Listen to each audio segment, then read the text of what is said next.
this important meeting. Since we meet last time with the IMTT, the political leadership of the IMTT in February, this is a continuation of the engagement with the political leadership. And we always feel very good when the leadership is here, when it leads from the front and ensure that it is in charge of the situation and it makes the necessary interventions to ensure that they steer this process to its logical conclusion. It makes us quite happy. But I need to also point out that throughout this period, we have worked very closely with the team, the technical team of the intervention to give us the necessary assistance, the necessary information as and when we request that information, to facilitate some of the important meetings that we have held up to this far. Now, in terms of the agenda for today, we are going to receive an update report from the IMTT since we met. The IMTT will share with us some of the progress registered since our last engagement. I'm sure they will equally share with us some of the outstanding issues, some of them very difficult, some of them the team is able to manage. They will brief us. Recording stopped. Us up to speed with that kind of information. I've received only 3 apologies from Honorable Nwita Zukiswa, Honorable Isaac Silet, and Honorable Eunice Karim. I'm advised that they are recording in progress of this meeting because of prior commitments. I've not received any specific apology from the ministerial task team that with the meeting. The chair of the IMTT, Honorable Lamine Zuma, will share with us who's here and who's not here, and the apologies received in that respect. Before we started the meeting, I've just checked members of parliament. We are 7. The last time when I checked, I also see Honorable Didiza is here. Who else? Honorable Sochu is here. Yes. I mean, those who are in the executive board as ministers and deputy ministers, it's quite important to acknowledge. I see Honorable Lamola is also here. Yes, I think this is how we are going to proceed forward. Those are the people in attendance with the meeting. Now, what I'm going to do is to just briefly sketch out where we are in terms of the process.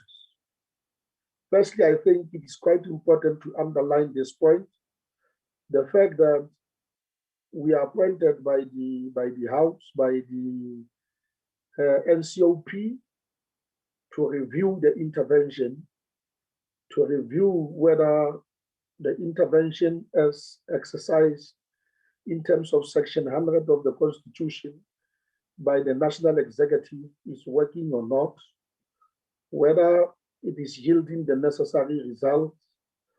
And in terms of the Constitution, as you are aware, we will then make some follow-ups and make some appropriate recommendations to the House. If you remember quite well, our mandate was stipulated until end of March.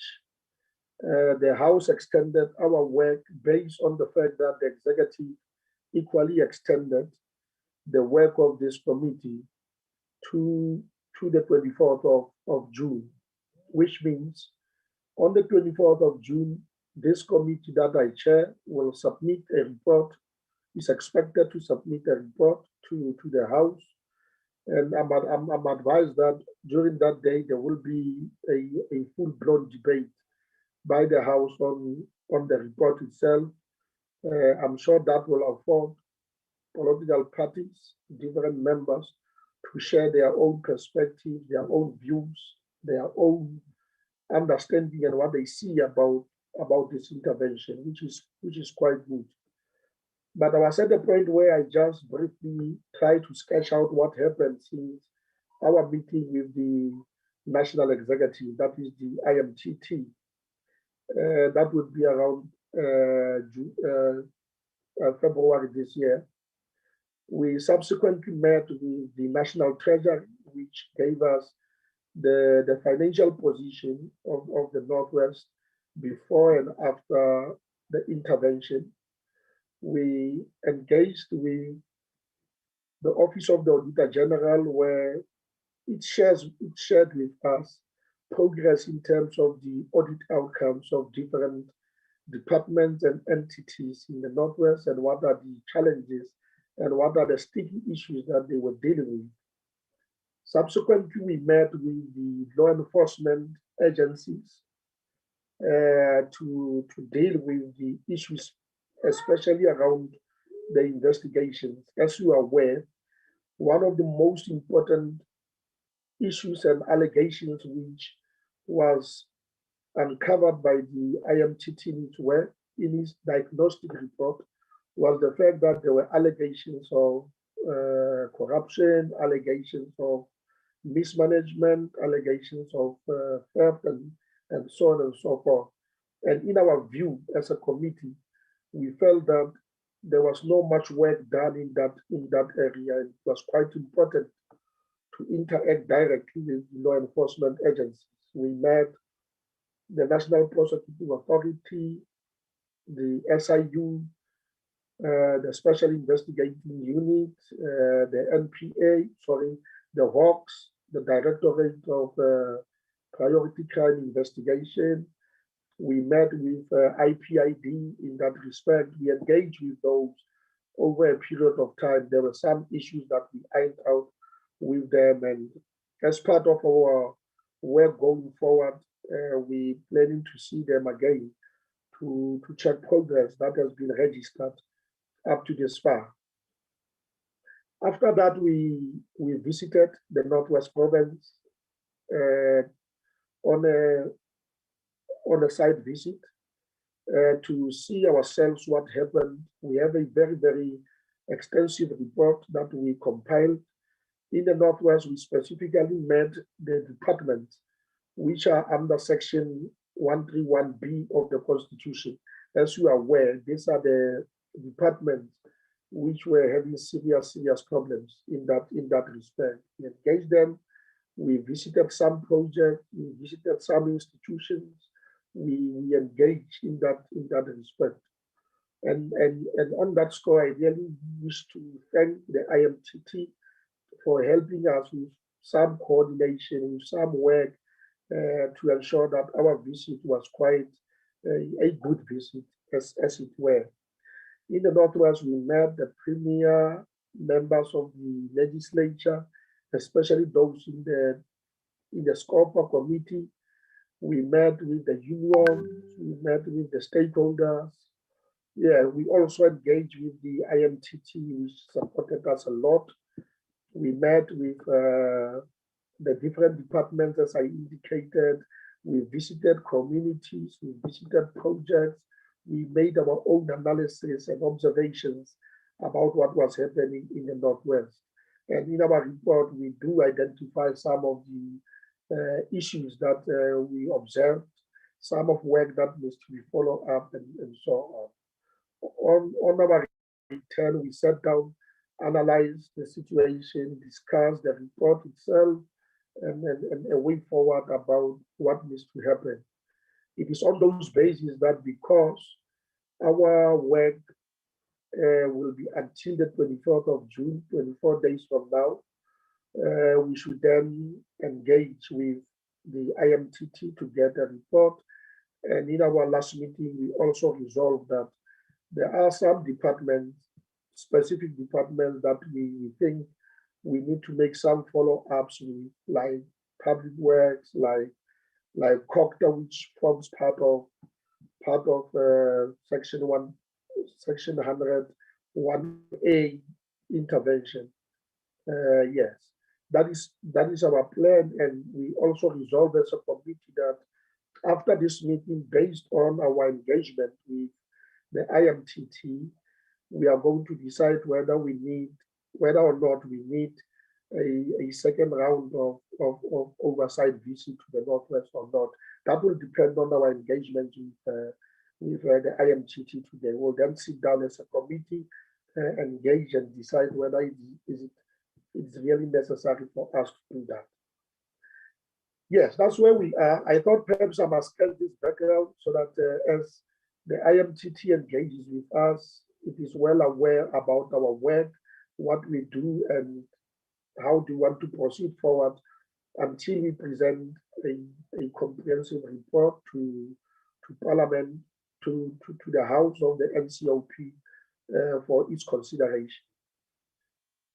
With that, can I take this opportunity to invite Honorable Nkosazana Dlamini Zuma on behalf as the chairperson of the IMTT to have some remarks and guide us in how the team, the task team, is planning to unfold this briefing to the committee itself.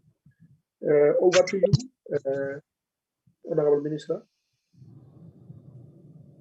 Thank you very much, Honorable Chairperson, and thanks for giving us this opportunity again to interact with the ad hoc committee.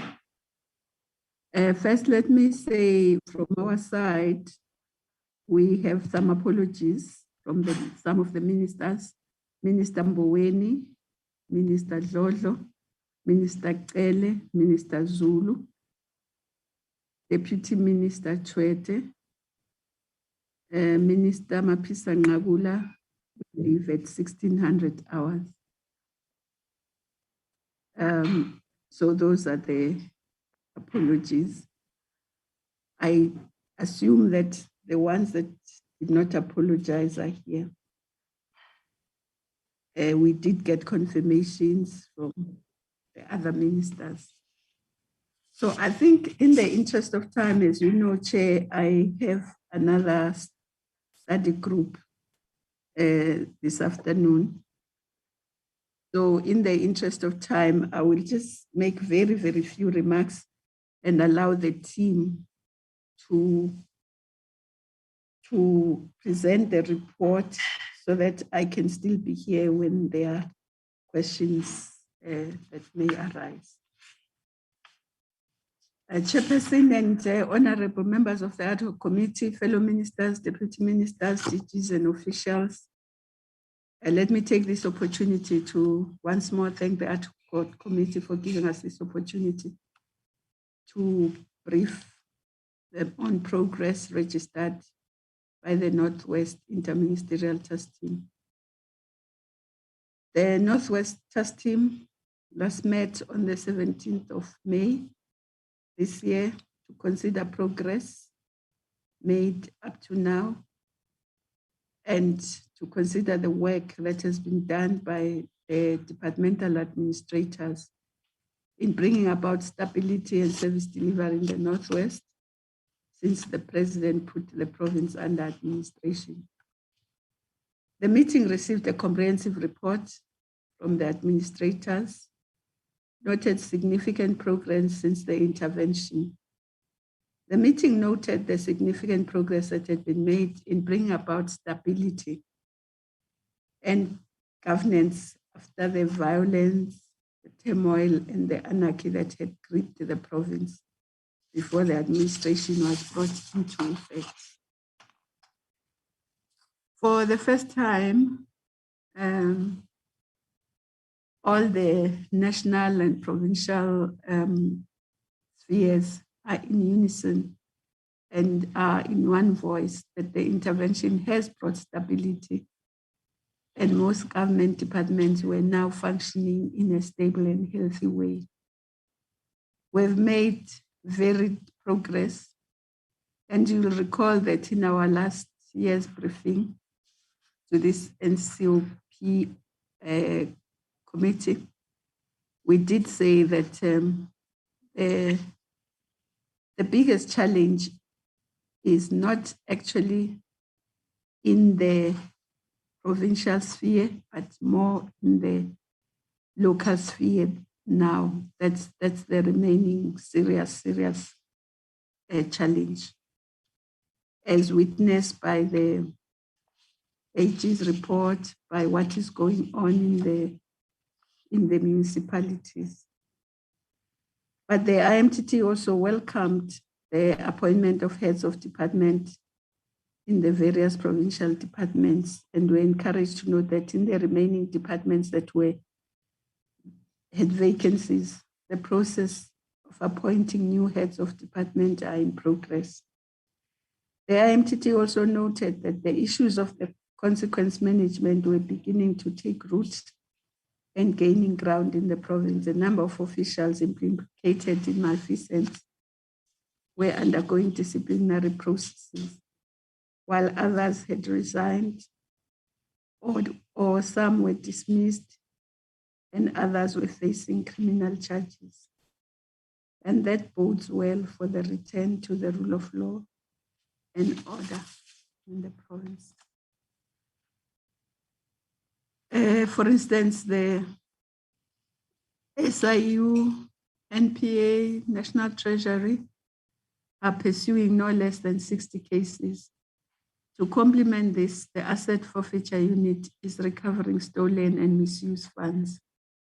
In March this year, the President signed the 7th proclamation relating to the Northwest. However, we cannot claim easy victories, as this continues to be a source of frustration and concern. Much of the frustration continues to emanate from the local sphere, as I said, which has been defined by infighting, which has resulted in the underservicing of communities. We are therefore going to pay added attention to the municipalities of Ketlenga River, Refir, Twaing, Ditsobotla, Ramoshira Moyo, Ratlo, Ruth Sakomoto Mompati, Matlosana, and Madibing. And these indeed require urgent attention, but also we're looking closely at JB Max and Mahikeng municipalities, because we believe that even those two are not far from the others. But we must also recall that the COCTA department in the province was not placed under Section B. So the national did not take over the work of the local COCTA. The local COCTA is still functioning. It's only under Section A, 139(1)A. So that's the situation with local government. But what we have then done is that we, as COCTA, asked the Deputy Minister to convene an internal task team to drive the work of supporting the municipalities, especially in assisting them to use the grants like MIG. And MISA is going to be working with them and Treasury. And this will provide a more sustainable approach to the court directives that have been issued in many municipalities, where now communities or certain parts of communities want to take over some of the functions of the municipalities. At least if we can assist them to use the grants, because the grants are there to assist communities with infrastructure and service delivery.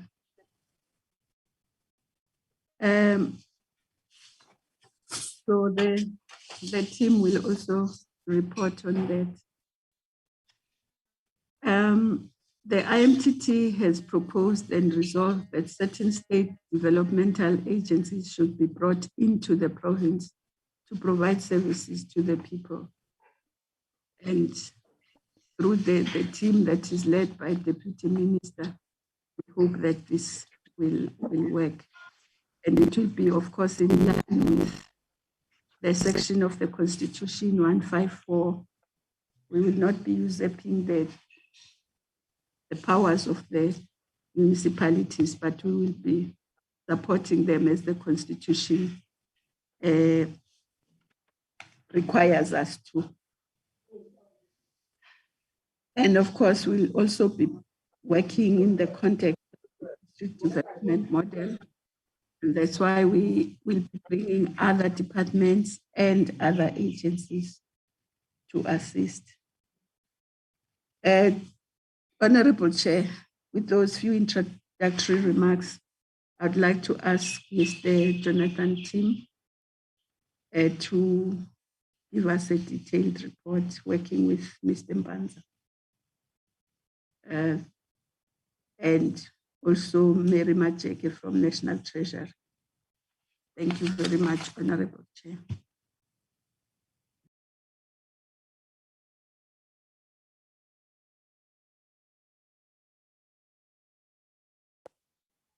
Thank you very much, Minister.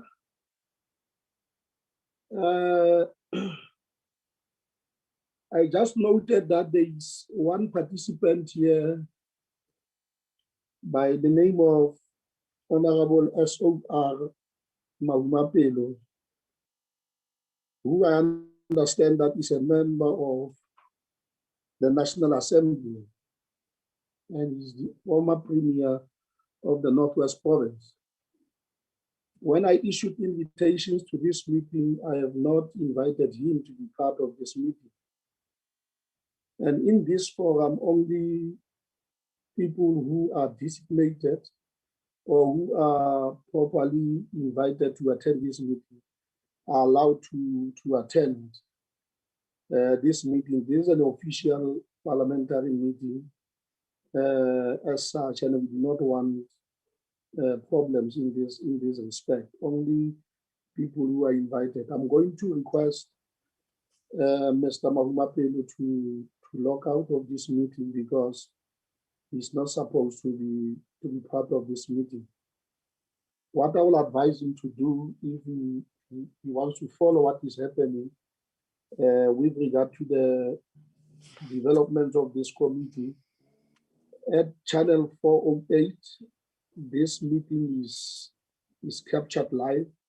He can use that as an opportunity to log in, or he can use his gadget and go to Parliament of the Republic of South Africa.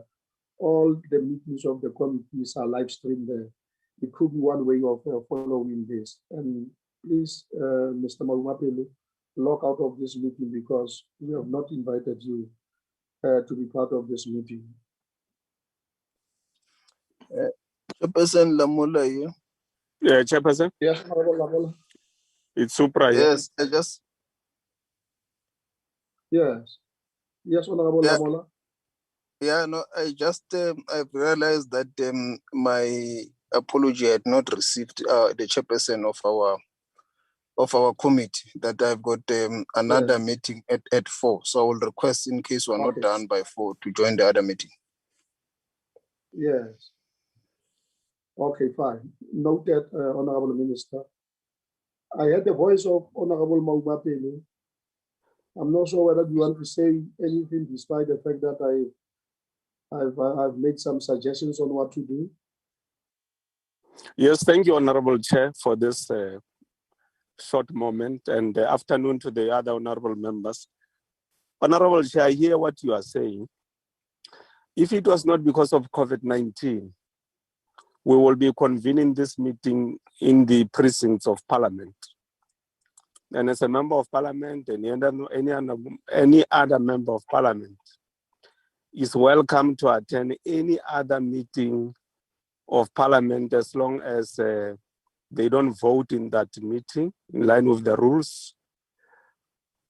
So it's up to you, Chair, to arrive at a decision as to whether what you are doing is in line with the rules of Parliament, because I'm a member of Parliament.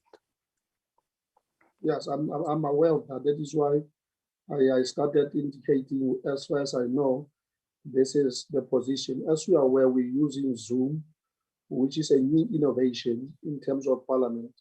We may not be very conversant about exactly what is it that we need to do in precision.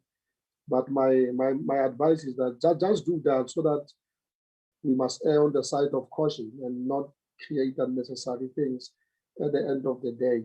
I, as the chairperson of the committee, because I've not had that experience, whether chairing meetings of COPTA Select Committee or this meeting, that people who were not invited to be part of this meeting attend the meeting. But just on the side of caution, I propose that we log out. I will follow up this matter with Parliament so that I understand more and better what is it that we need to do under the circumstances, and to what an extent we must allow members of the public to participate in this particular instance. As I indicated, there is a possibility that you can watch this on 4/8, or you can extend it to YouTube. It is captured live there. I think it will save all of us. Under the circumstances, I propose that the ruling I made must be followed and observed, must be upheld, so that we proceed forward with the meeting as such.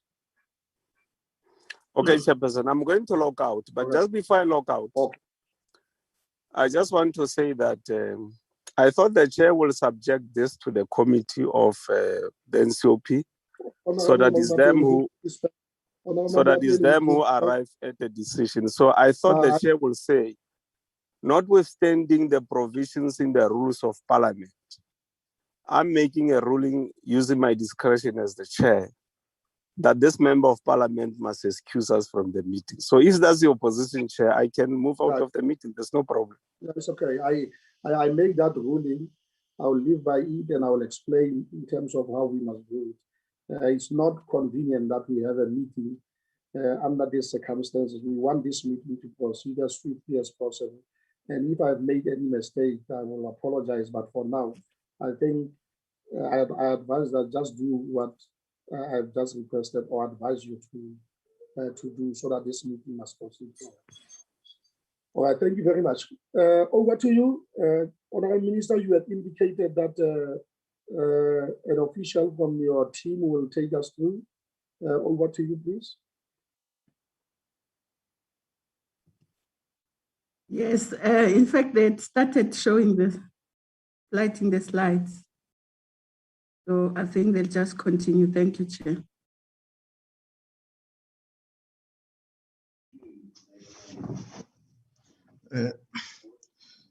Thank you, Chair. Thank you, Minister.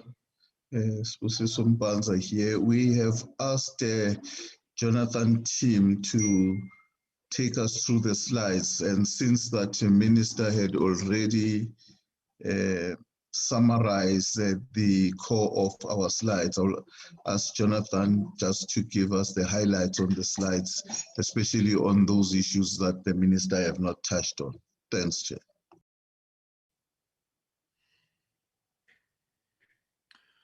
Thank you very much, and greetings to the Honourable Chairperson and the Honourable members of the Ad Hoc Committee, Ministers, Deputy Ministers, DGs and colleagues. I've been requested, Chair, to tender the apology of Minister Mochega, who was not mentioned in the earlier list of apologies. She was called as a result of an emergency, which was unanticipated at the last moment. So she also tenders her apologies. Chair, we are going to make an update on the presentation which we tabled when we last appeared before the committee on the 15th of February. It will follow the list of headers there that is displayed, just taking us briefly through the background, an update on cross-cutting issues. We'll look at individual departments, risks and mitigations as we have identified them, and then the conclusion and recommendation at the end. So we just want to note that this is an update to the previous progress report that we tabled. So we will move through it with a greater pace than the very detailed report that we gave previously, just noting where there have been changes. This is the situation as we have summarized it at a very high level that necessitated the intervention in 2018. We covered this previously, so I won't go into it in detail. Just to note there that there was a social and labor protest, service delivery collapse, there were financial and governance failures, and a systematic outsourcing of service delivery to irregularly appointed project management units, and the local government challenge that was mentioned earlier. A high-level summary of key events. This in the narrative report that was provided in February, the detailed report, we have a more detailed timeline, but we just note the more recent events, and most recently that the IMTT tabled a report to the progress report to Cabinet on the 26th of May, 2021.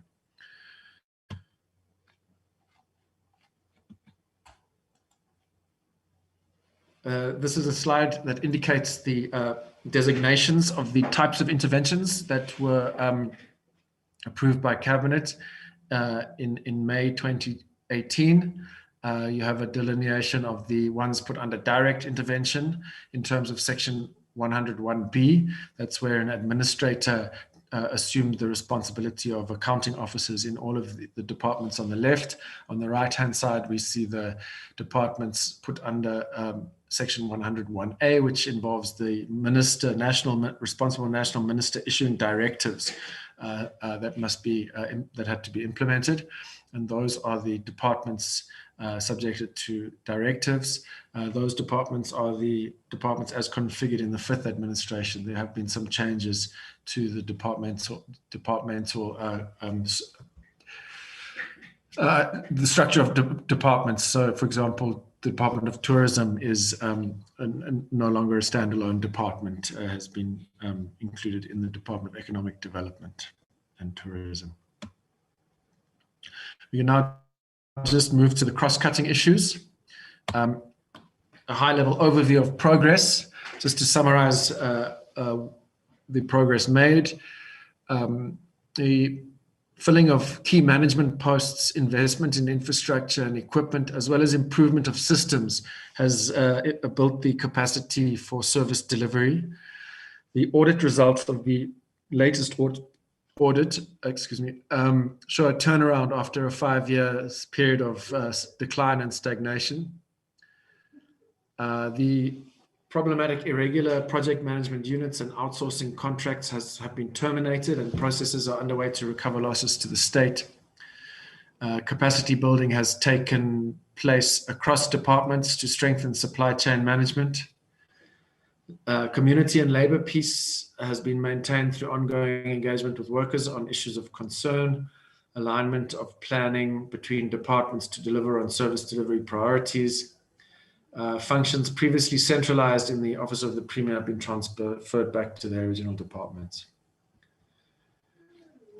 Here we'd like to just update the committee on progress made in terms of the appointment of key executive management posts in departments. So most significantly, the province has a Director General who took office on the 1st of May, as well as the HODs for health, social development, and agriculture and rural development posts have been filled.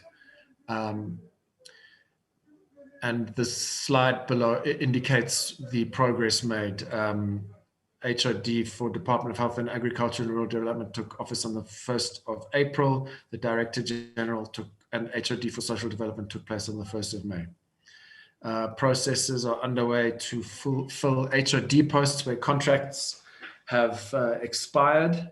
And these are the Department of Public Works. That the contract expires in June, and the Department of Arts, Culture, Sports and Recreation, Human Settlements and Cooperative Governance and Traditional Affairs have the contracts have expired, and the incumbents have contracts renewed on a month-to-month basis. The Minister of Public Service and Administration is reviewing the renewal by the Premier of the contract for the HOD of Provincial Treasury. So that process is underway. In terms of priority disciplinary action, the Office of the Premier has concluded the 2 cases that were initiated under Section 100 intervention that resulted in a dismissal and 1 Chief Director sanctioned with 1 month without pay. In the Department of Health, there are 4 cases in progress, and 2 senior managers have been dismissed, including the head of department. So those are the ones that have been concluded. In the Department of Public Works, the 1 priority case is in progress. Chief Director Rhodes has been dismissed. The Director Legal Services resigned. The HOD's disciplinary case was concluded on the 17th of May with the presiding officer returning a guilty verdict. In the Department of Community Safety and Transport Management, there are 2 cases currently in progress, and more are expected to follow after the conclusion of the SIU's investigation into the learner transport contract, which has been set aside. In the Department of Education, disciplinary processes have been recently initiated against 5 officials based on the recommendations of forensic investigations. In addition to that, the Director Supply Chain Management was dismissed and the Chief Director Infrastructure resigned. The conclusion of investigations by the SIU is expected to result in more officials facing disciplinary processes. In terms of criminal investigations related to public funds, the National Prosecuting Authority, together with the Directorate of Priority Crimes Investigations, report against 51 criminal cases related to public funds in the Northwest. There are additional cases that have been reported, and those are not all reported against this 51, this list of 51. But in terms of those 51, we have 13 cases enrolled for trial. We have 2 cases still to be enrolled. We have 6 cases awaiting guidance of decision from the NPA. We have 17 cases under investigation by the Directorate of Priority Crimes, and 15 cases that have been finalized. And you'll see in brackets, we report the numbers previously reported in February. Now, these are all the same 51 criminal cases. So it's just the status or the place in which they are in terms of the process. So, but we note that although there's an increase, a significant increase in the number of cases finalized, that is attributed to 2 cases that were 2 additional cases where the NPA declined to prosecute, and 3 cases that were provisionally withdrawn. So the number of guilty and not guilty remains the same as the previous case, previous report. The Asset Forfeiture Unit is currently involved in efforts to recover funds in priority cases. To date, no final orders have been obtained. We also report that the President approved a new proclamation in March 2021 authorizing the Special Investigating Unit to investigate matters related to the Department of Public Works and Roads. And this brings the number of presidential proclamations that relate to the Northwest to 7 that the SIU is currently using to investigate matters. We noted the instability in local government and the package of interventions that National COGTA, together with provincial COGTAs and treasuries, have developed to address these. But in summary, the challenges that cut across are parallel councils or situations where 2 mayors and 2 speakers have been elected, and this obtains in several municipalities.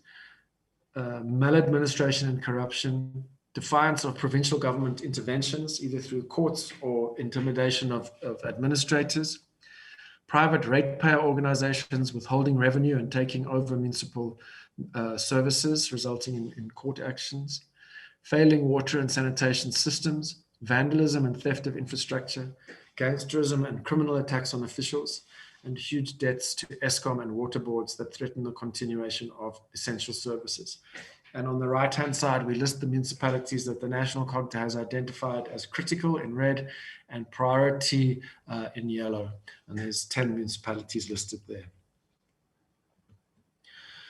Just an update, just noting the enabling legislation, the MC bill, the agreement between the Minister of Public Service and Administration and COGTA on the reconfigured bill, allowing it to proceed for further processing. And the Minister of COGTA has approved the bill for submission to the State Law Advisor and other relevant institutions. We now move to updates to provide a high-level report or just an update on the reports on the individual departments. I'm just going to note where there have been developments and select some of them for reporting. Just to note here that in terms of the Office of the Premier, the Director General is in position, working together with the Administrator, who remains the Accounting Officer, but there's a close working relationship there. The outstanding priorities are the ensuring that the Office of the Premier provides its role together with the Minister of Public Service and Administration in the filling of the vacant HOD positions, also the finalization of priority disciplinary cases, as well as the implementation of the ICT strategy for the province. In terms of the Department of Health, the key development here is the appointment of an HOD. We note outstanding priorities relate to the need to correct the baseline budget of the department to prevent ongoing problem of accruals. The pharmaceutical section is ongoing initiatives there to stabilize the pharmaceutical section. Improvements in ICT infrastructure are underway, and these include the automation of document management and information generation processes. These are considered to be very important in order to address both service delivery and financial management and oversight. In the Department of Education, we note the appointment of the audit firm to investigate irregular and wasteful expenditure. Also those, in terms of the investigations, there have been 5 cases referred to the Hawks in relation to the forensic investigations. In terms of outstanding priorities, include the implementation of the district organizational structure, the conclusion of the consequence management cases referred to earlier, appointment of senior managers, and continued capacitation of the risk, internal control, and supply chain management. Also, the recruitment of infrastructure engineers, including as well as the Chief Director of Infrastructure to strengthen the school infrastructure program, as well as ongoing strengthening of financial and human resource capacity. In the Department of Community Safety and Transport Management, the conclusion of the big contracts such as learner transport and the security contract that incurred significant amounts of irregular expenditure. These have been cancelled or set aside by the courts, but the process of putting in place the new contracts require close supervision, and there have been challenges around concluding those processes. The finalization of disciplinary cases, regularizing historic irregular expenditure, as well as the turnaround of the Northwest transport industries. including the appointment of CEO and CFO positions and corporate plans, and finally, the fit-for-purpose organizational structure. In the Northwest Department of Public Works, the outstanding priorities include the recruitment of a head of department and chief directors for facilities and building and infrastructure. These are key appointments to put in place a capable provincial administration. Finalization of the SIU investigation on roads, resolve office space and implement the multi-tenancy office project for the provincial government, sale of non-core assets, condonation of irregular expenditure worth 4.3 billion. Provincial Treasury is focusing on supporting departments as well as the Provincial Treasury in a process that will condone the historic irregular expenditure, the implementation of contract management project for municipalities, and also the role in terms of intervening in municipalities through the invocation and implementation of Section 139 of the MFMA in departments identified, in municipalities identified. In the Northwest Cooperative Governance and Traditional Affairs Department, the recruitment of a new HRD is a priority. The capacitation of the department to play its role in overseeing local government through a fit-for-purpose organizational structure, the implementation of Section 154 municipal support plans, and the migration of these municipal support plans into the draft District Development Model 1 plans, which have been developed for the 4 districts, as well as the adoption of the first generation of the District Development Model 1 plans by the 30th of June 2021. In terms of human settlements, this is a department that has faced challenges. It received a disclaimer from the AG, and there have been severe capacity constraints in the department. So the appointment of the HOD as well as the CFO are critical. The National Department is in the process of appointing a grant fund manager to oversee the implementation of the business plan and the Human Settlements Development Grant. I think the Department of Human Settlements is able to give an update, but I think that the grant manager has been introduced to the department. And focus on the improving the audit outcome and the finalization of the organizational structure. The Department of Human Settlements, with the appointment of the HOD, the National Department has concluded its work through Section 139 and continues to support through the normal intergovernmental framework. The Northwest Department of Agriculture and Rural Development, the HOD has been appointed, and that's progress, and the conclusion of consequence management processes arising from forensic investigation, and the processing and finalization of court challenges regarding the closeout report from the Agri-Delight Project Management Unit, which has continued to submit and claim amounts in spite of the court processes underway. Department of Tourism, as mentioned, has been incorporated into the Department of Economic Development, Environment, Conservation and Tourism. One of the key issues, the Northwest Parks Board and the Northwest Tourism Board are being merged in line with the recommendations of the National Department. And so the National Department has indicated it's discontinued the work of the directives, but continues to support the provincial department in its additional tourism function, including areas not fully completed. Now we move to risks and mitigations. Here we just bring to the committee's attention a list of risks and mitigations that are being implemented.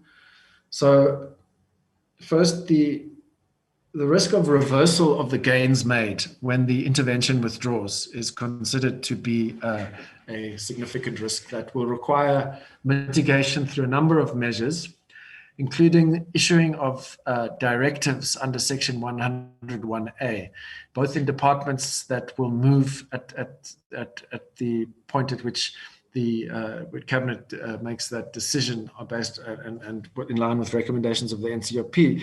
But when there is a withdrawal of the direct intervention, the proposed mitigation is to issue directives which will be closely monitored, as well as providing support to the newly appointed Directors General and HOD. So there's not just a hard pull out. The instability of municipalities has been spoken about by the Minister in her introductory remarks. And this continues to undermine service delivery and social cohesion in the province. There's a package of measures, including looking at the dissolution of municipal councils where appropriate, administrative interventions, as well as the diversion of grants, of conditional grants, where there has been paralysis because of governance and political problems. The budgetary constraints in the Department of Northwest are a risk to service delivery, and discussions are ongoing with the national and provincial treasuries. Funding of fit-for-purpose organizational structures following the provincial macro-organization of government process, and the Office of the Premier is working with DPSA and Treasury to find solutions to this. Sustained instability in the Department of Human Settlements has been identified as has severe impact on service delivery. The National Department is appointing a grant fund manager to manage this risk, in addition, obviously, to filling the substantive posts of HOD and CFO. And we also note the delays and slow progress in resolving outstanding criminal cases undermines the work done to turn around the administration. We move to our conclusion and recommendations now. So in conclusion, we note that the intervention continues to make progress in a challenging environment.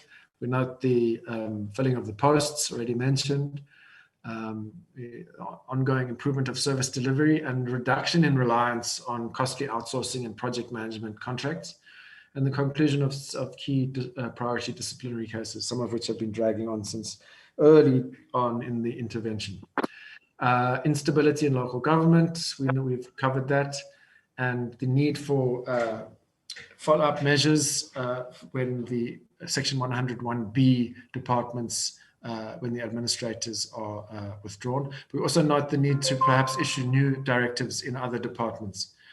And the full capacitation of departments at senior management level is underway to ensure that the intervention leaves a stable senior management leadership in place. And Chair, just the recommendation to the ad hoc committees to note the progress update in the province. I will hand back to the administrator, Chair, if with your permission, in order to allow the National Treasury to provide a report on the financial aspects of the provincial departments. Thank you, Chair.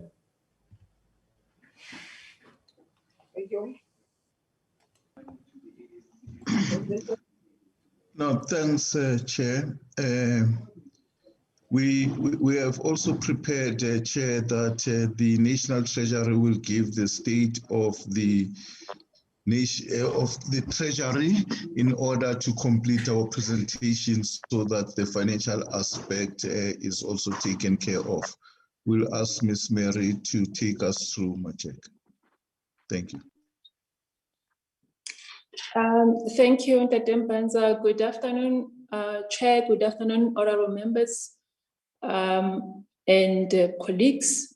I will just quickly take us through, it's a very short presentation on the financial status as at the last time that we presented to the committee. We have just updated with the figures for the end of 2021.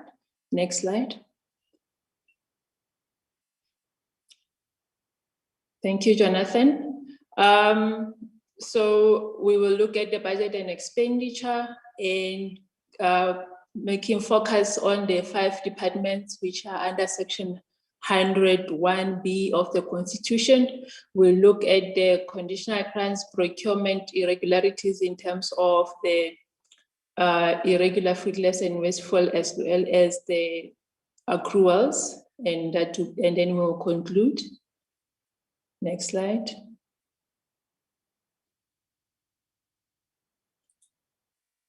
Okay, honorable members, we can say that maybe firstly, let me just mention that there have been an improvement in terms of spending by departments, taking into consideration that in the Northwest, there were actually 3 adjustments to the budget. The first adjustment was the one that was done because of the COVID that started in 2019. And the second one is the normal one that follows after the MTPS by the Minister of Finance. And the third one was because of the funds that had to move in terms of conditional grants. So the province had to capture that in their books that they are losing that money. So in terms of the slide here, honorable members, the 2 years, 18-19 and 19-20, we have already discussed them in the previous presentation. So when we look at 2021, we see a slight improvement in terms of spending, whereby the province has spent 7.5%. This is despite the COVID-19 pandemic that we had, and quite a number of projects had to be stopped. But when it was time to start, especially with the construction projects, the province was really kind of ready and make commitments to spend the funds. We can also see that all the departments have spent within the budget, including our Department of Health. The next slide.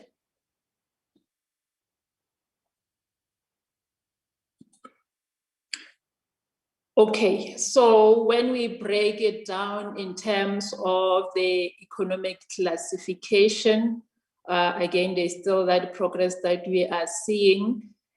However, there is under compensation of employees, we have got an overspending, which is by the Department of Health and Department of Education. For Department of Health, it's actually a carry through from 1920, whereby the department appointed more people than what the budget offered at that time. So as the year goes, then it just went through to the following year, but we're hoping that this will not recur at the end of this new financial year that we are in. For education, it's just a matter of misclassification. This was for the screeners who were appointed in terms of the COVID funding that was provided, but they were supposed to be under contractors, but then they were paid under the employees. So the department will actually, by the time the audit is done, they will have reversed all that, and there will be no overspending by that department. As I have said, we have also seen an improvement of that 80% in terms of capital expenditure. The next slide. Okay, here we're just showing honorable members that we are still worried about the spending that goes up towards the end of the financial year. January, February, March, that's where departments start to look at where the money can go so that they can avoid money being surrendered back to revenue or national fund, National Revenue Fund. So we see even in 2021, that was that high spike there. I suppose it's when then we started to pay the contractors, and also in terms of the other goods and services like LTSM, most of the money was spent around that time as the schools were opening and books were delivered to schools. The next slide. Here we're just looking at the Department of Health on how they have spent the budget. This is the department that really got additional funding in terms of COVID-19. Around 1.7 billion was added there. Some was taken from other departments within the province, and most of it was from the national fiscus that was allocated to the provinces, including Northwest. And we see there the district health services, which is the one that has to do all the outreach and making sure that people are screened and the tests are done. It was been have got a higher spending there than other programs. And we also see, as I mentioned, in terms of the compensation of employees, there is then that overspending of 142 million. But we can see that the capital assets is underspending, but one can say it's not as bad as it used to be, given the COVID that was there, and most projects had to be stopped. The next slide.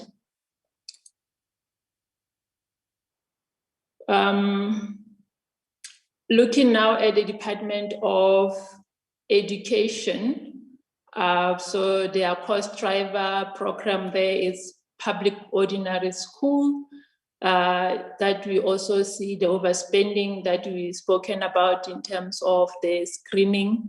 The payment of the screeners to make sure that the kids are screened before they enter into the classes. One can also mention that LTSM towards the end of the year, then that's where we saw it picking up, while throughout the year it was concerning, it was spending slowly. And we also see that there is a quite improved spending in terms of the COVID-19 of 82%. However, the worry is still in terms of sanitary dignity project that has underspent by almost 10 million. And we also see that the presidential employment initiatives the money has really been spent. The next slide. This is for the Office of the Premier. The Office of the Premier have really seen quite drastic reduction in their budget as functions were moved from it. But at the same time, just like other department, it had to give back money so that money can be given in terms of COVID to health and other departments like social development that had to really be out there to make sure that people are protected from the impact of the COVID-19. The department, the Office of the Premier, we see there it has now really improved in spending. They have spent 90% of their budget, and they have also made a reduction in the ITC, and honorable members will remember that was the area where before Section 100, the Office of the Premier was struggling, but it's still also some delay in filling critical posts, but the DG post, at least it has been filled by now. The next slide. Okay, this will then be the second last Department of Community Safety and Transport. This is the department where we have the scholar transport. Honorable members will remember we had so many problems with the scholar transport, but those problems have now been dealt with. It's just that the spending and the accruals that are there that we have to pay after everything has been wrapped up, and going forward, we do not see that the scholar transport will be a problem. The next slide.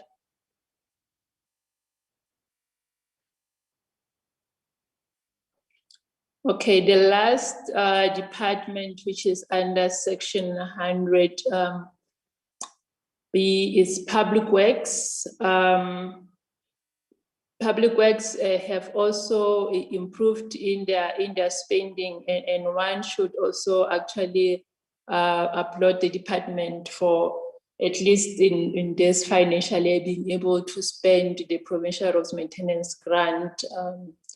It has improved in spending that money.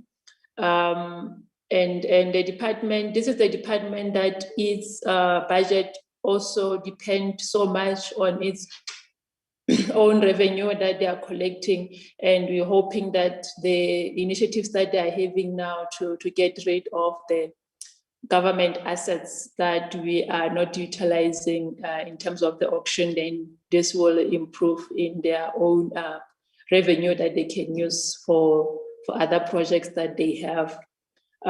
Next slide will be then looking at just a summary of the conditional grants. On aggregate, we're still struggling to spend agriculture in terms of the ILIMA, CASP. The spending is still not that good as at the end of 2021. I suppose it was made worse with the COVID-19, although agriculture was one of those sectors that were identified as essential services that must continue, but the pickup was very slow. We also see education, there is improved spending there, especially with the infrastructure grant. Health is the one department that had quite a number of funding that was added, even in terms of the conditional grants. They've also spent there 91% of their budget. As I was mentioning, in terms of the provincial roads maintenance grant, we can see that the department has really improved this time. The next slide. So here we just a disclaimer here that these are not, the 2021 figures are not yet audited. We just took them from the financials of the departments. So the departments are still working with the Auditor General in order to finalize their audits that will be done by the end of July.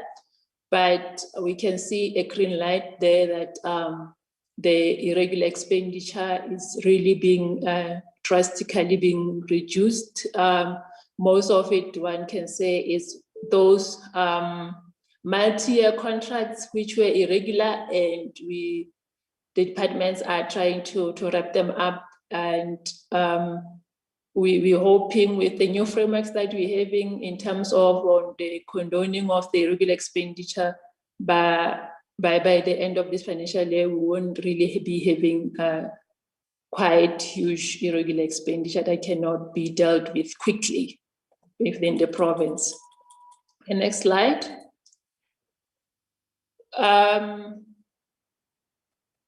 In this slide, we're just looking at the accruals and the payables.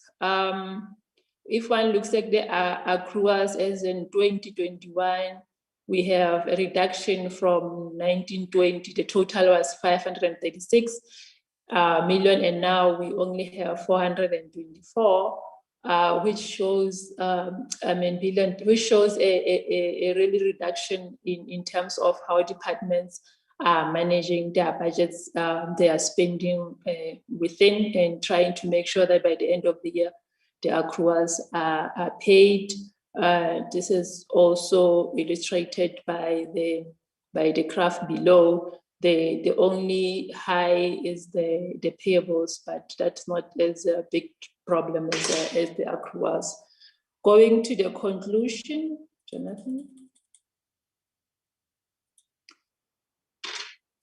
As we conclude, we recommend that the committee note the financial position that remains healthy even after the budgets have been cut, although we still note those areas that more money need to be added, like in health, but we are working with the provincial treasury, national treasury, national health, and provincial health. And we even having quite a number of projects on contract management that we are running within the departments to make sure that we get the baseline correct for the department. And then if money is available, we allocate it accordingly.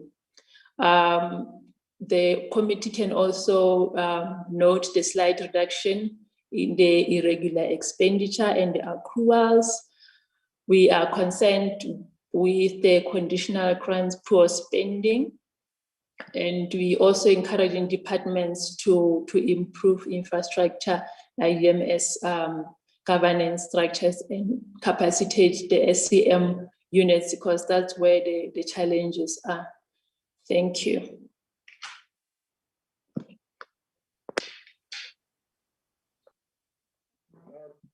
Thank you very much.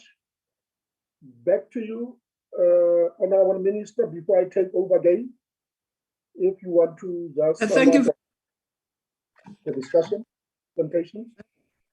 very much, Honorable Chair. I just want to check with my colleagues if any of them wants to add anything.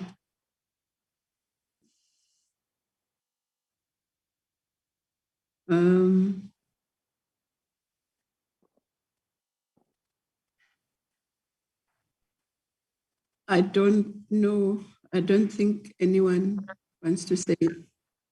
So if not, that's the presentation from ourselves. So over to you, Chair. All right, thank you very much, Honorable Minister and the team. This was quite comprehensive, very detailed, registering both progress as well as challenges that still needs to be attended. Thank you very much for that. I will give over the engagement, deliberations, and questions to members of Parliament based on the two presentations that were given to us this afternoon. Over to you, honorable members. I see Honorable Dutoi. Who else? Can you just raise up your hand so that I know exactly who wants to come in? Honorable Dutoi, Honorable Presser, Honorable Ryder, Honorable Wingman. Yes, the four of you in that order. Honorable Dutoi. Thank you, Honorable Chair, Honorable Minister. Thank you for the presenters. A few questions. I'm referring to the IMTT presentation, page 8. It mentions that capacity building took place across the sectors. I want to know if a skills audit, or when was the last skills audit performed across all sectors? But because obviously in the meantime, investigations were made, people were disciplined, some people died off as a result of COVID, and I want to know if a skills audit has been performed in the meantime. And then page 9, it mentions there's a process underway to fill HOD posts where contracts have expired.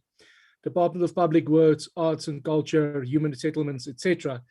I want to know, why didn't you act earlier to advertise and fill these posts? It's the same as in municipalities where key positions are not being advertised in time. And then you're sitting with a shortfall in that department, and crisis management needs to be done. And I mean, that's not acceptable. Administrators were appointed. This is a ministerial intervention that is taking place, but in spite of that, posts aren't being filled in time. I think actually it's shameful for that to happen. On page 10, progress on the disciplinary actions, the SIU mentioned that pension funds will be frozen. I want to know if it will apply for these individuals as well. I'm referring specifically to the Office of a Premier, where it said that 2 cases, 1 were dismissed and the other one sanctioned for a month without pay. Now, the way I understand it, and I stand to be corrected, is while these investigations were going on, these employees might have been put on leave or suspended with their salaries. And now, after the investigation, one is suspended without pay for a month. I know that you make mention of public funds, but obviously the decisions that were taken in these departments had to do with the departments. So it's departmental money that could also play a role. And since these cases have been finalized, can we please be furnished with that, since it's not sub judice anymore? I want you to know, with all the dismissals and resignations in the individuals in the different departments on page 10, what was the nature of these transgressions, and were there any money involved, and what are the plans to recover the money? Because no mention is made of that on this specific page. At a later stage, mention is being made of funds that might be traced, etc. The Northwest Department of Health, page 16, adds to outstanding issues, the large percentage of fleet is not operational. It just says that such an amount of vehicles has been added, but a large percentage of that is not operational, and there's no verdict in this plan to correct the matter. Apparently, the issues with job cards and payments and repairs is with the Department of Transport, and they are apparently responsible for repairs. But the issue is not addressed in this document, and it's very important for us to see to it that the vehicles are in working order. When we go to Northwest Kochta, I'm almost done, Chair, section 101A on page 21, please explain how the section 154 will be implemented, because we were not supplied with information on that. The departments have predetermined budgets and grants, of which some are ring-fenced. How will these, were any assessments conducted? Who will play an oversight role? District municipalities' mandate is to support the local municipalities. And I fear that a duplication might take place now, with the province intervening on section 154. And how will it be regulated? What is the turnaround time on this 154 interventions? In what period, for what period will assistance be given, and to what extent? My fear is that we all know that section 139 interventions doesn't work. Salga spoke to that. The Honorable Job Mokgoro spoke to that. And if I'm not mistaken, the Honorable Minister Dlamini Zuma also mentioned that the interventions were not necessarily successful. But with section 154, I see that we're basically opening a checkbook that might not be regulated. And that's a great concern. And then when we go to risk and mitigations on page 22, the instability of municipalities, in most instances, this is not as a result of an administrative sector in the municipality that's not doing their work out of their own doing, but as a result of political infighting. And that's mostly by the ruling party. So they are the cause of the detriment of the municipalities. And this is something that must be addressed by the ruling party. And I mean, I'm talking politics, but at the end of the day, the ANC is responsible for the infighting that's taking place within their own sector. And we cannot appoint another intervention team to look into that. That's an in-house matter that must be settled. And it's costing us money that we do not have at this stage, Honorable Chair. So in conclusion, the interventions of municipalities are not successful. And this is something that must be addressed as soon as possible. And we'd like to also have the documentation and presentations by the relative police sectors, etc. But I believe that we will get that in due time. Thank you, Chair. Thank you very much, Honorable Victoria. Honorable Professor. Thank you, Honorable. I am somewhat a little bit disappointed in the number of ministers that could not attend this meeting this afternoon. I understand people have got business, but I think for 3 years for a province being under administration and little was being done until we started investigating there must be a little bit more enthusiasm enthusiasm from the minister's side. The deep-rooted systemic maladministration, corruption and fraud in the Northwest Province is not something that will just go away.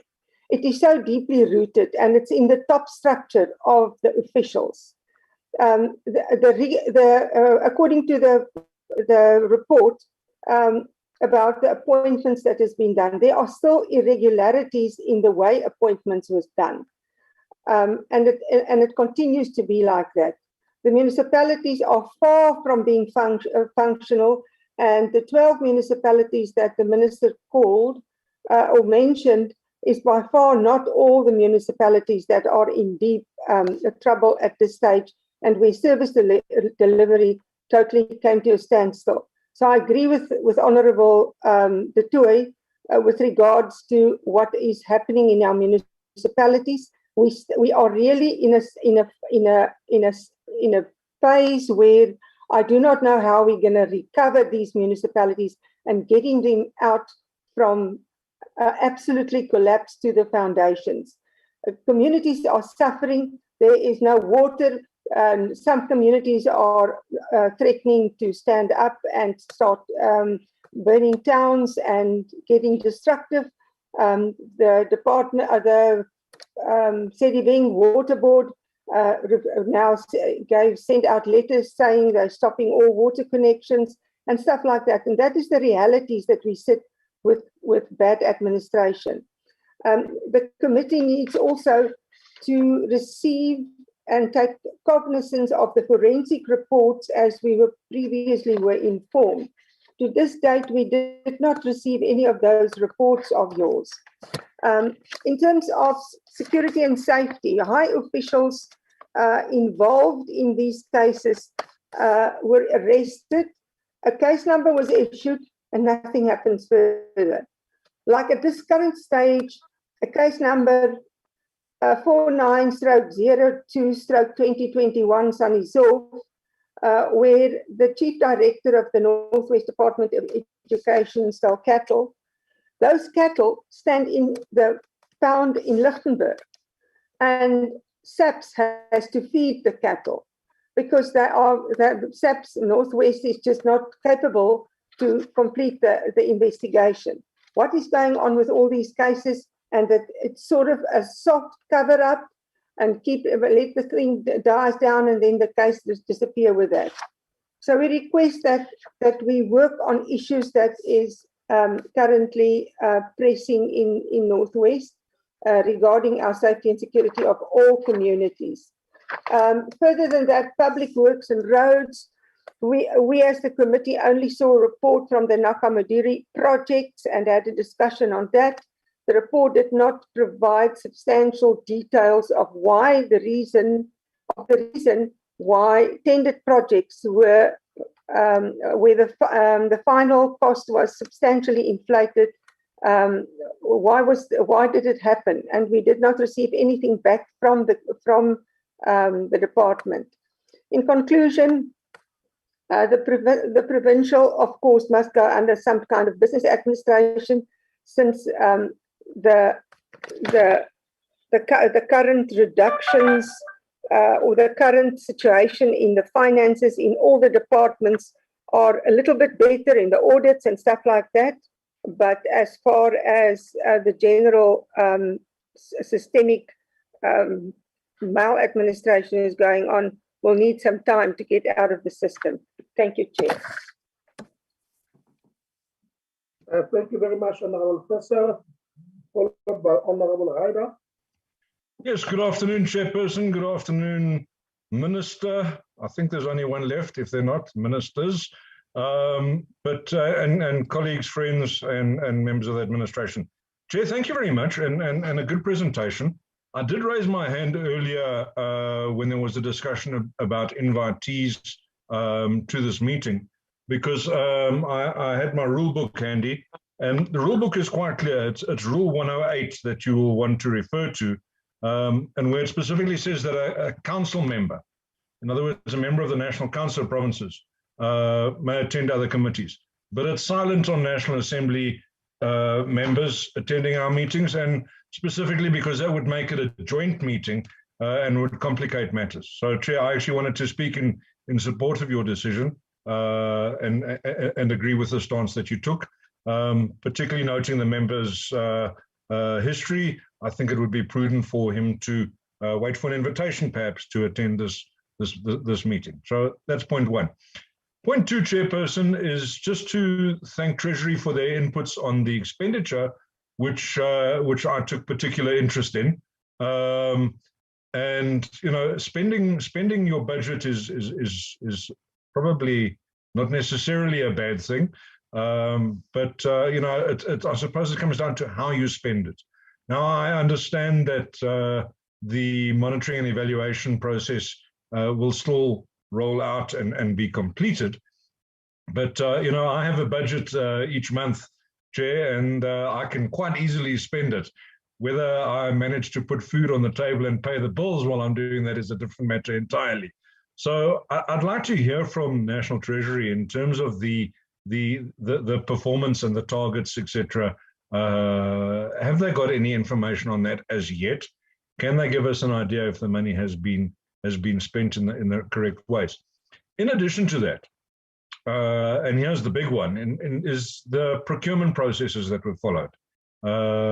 What is Treasury's feeling in terms of the correction of past histories where procurement policies and procedures were not followed, and money was spent without adherence to the PFMA and the MFMA in the case of the locals? But certainly, I'd love to hear a little bit more, you know, on the spending of the money from Treasury. Chair, then I want to go on to the issue around local government. And of course, yeah, so Section 139, I had a nice good swing at it in the joint debate on last week, Friday. But what we're sitting with here, and it's been mentioned a few times, is that there are numerous municipalities that are currently dysfunctional within a province that is dysfunctional, because that's why we're here. We have a Section 100 intervention on the province. And so are we leaving the municipalities, sorry, are we leaving the province to run those Section 139 interventions?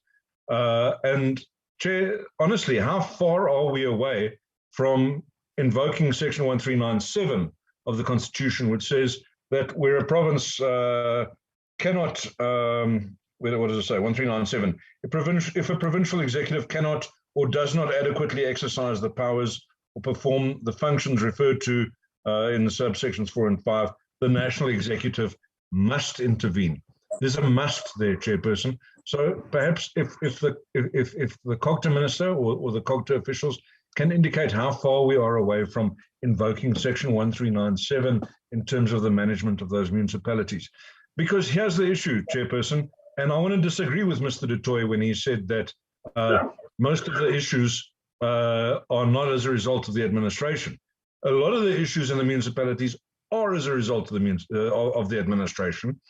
However, the political infighting is creating an environment where they can continue doing whatever they please because there's no political oversight over the administration. And of course, while there is chaos, it creates an environment that is absolutely open for exploitation. So I disagree with Mr. Du Toit on that point. However, I do agree with him strongly that it's more a political issue that the municipalities are facing. I mean, where on earth, Mr. Chairperson, have you ever heard of 2 mayors running a municipality? Now, you know, we get told that the ANC is a disciplined organization. It's not what we're seeing out here. And I don't want to get into politics, but the point is there's a political intervention that's needed. And I'd like to hear from the minister herself, because I don't think it's fair for the officials to answer this one, but from the minister herself, what is being done politically to resolve the issues so that we can continue to resolve the administrative issues that are in the background? Because without a political solution first, any administrative intervention is destined to fail. Chairperson, and then I want to just make a final comment about local and provincial issues. We are winding up to a local government election. Things are about to get quite hairy in the local government space. And as we all know, this is the time when people choose to vent their frustrations in ways that none of us would endorse, but that the community feels is a way of achieving their goals. And I'm really worried that in the wind-up to the coming local government election, we're going to see tremendous instability throughout the Northwest Province. So my question, Chairperson, is what measures are being taken to ensure that community members feel that they are being heard and are being listened to? Are there feedback meetings regularly happening with communities to inform them as to the progress of dealing with their concerns, so that we don't end up with these violent demonstrations where infrastructure is damaged, where any progress that we've made gets put further backwards because we're going to end up having to replace road surfaces where tires have been burnt. We're going to have to replace buildings if, heaven forbid, those get set on fire or broken down. We're going to have to replace signage, streetlights, etc. So if we can just get an indication what steps are in place to protect the Northwest and the law-abiding people of the Northwest in this time, which is no doubt going to be fairly unstable. Chair, I thank you. Thank you very much, Honorable Ryder. Honorable Riemann. Let me also extend a word of greetings to the Minister and the team, and also the members of the select committee that constitute this committee. And Chair, from my side, I'm noting both from the slide that deals with overview of progress, the issue of the senior managerial post that are filled, the process that is unfolding to fill those posts, what has been done around consequence management as displayed through disciplinary process, and the work that the various law enforcement agencies is doing. In addition to that, key areas that are flagged around a local government, but not forgetting the point that the minister has raised to say this department at provincial level was not put under administration. And the sense that I get around progress made and outstanding issues is that tremendous ground has been covered. And if our assessment is correct, it only makes sense that there has to be a convergence of views, that at some point an exit strategy must be put in place, which definitely cannot be an event or an abrupt process, but rather a well-exited strategy that will be able to take into account that the issues that are raised are under risk and mitigations do not finally materializes. And therefore, I just want to get a sense from the ministers to whether, from the work that has been done,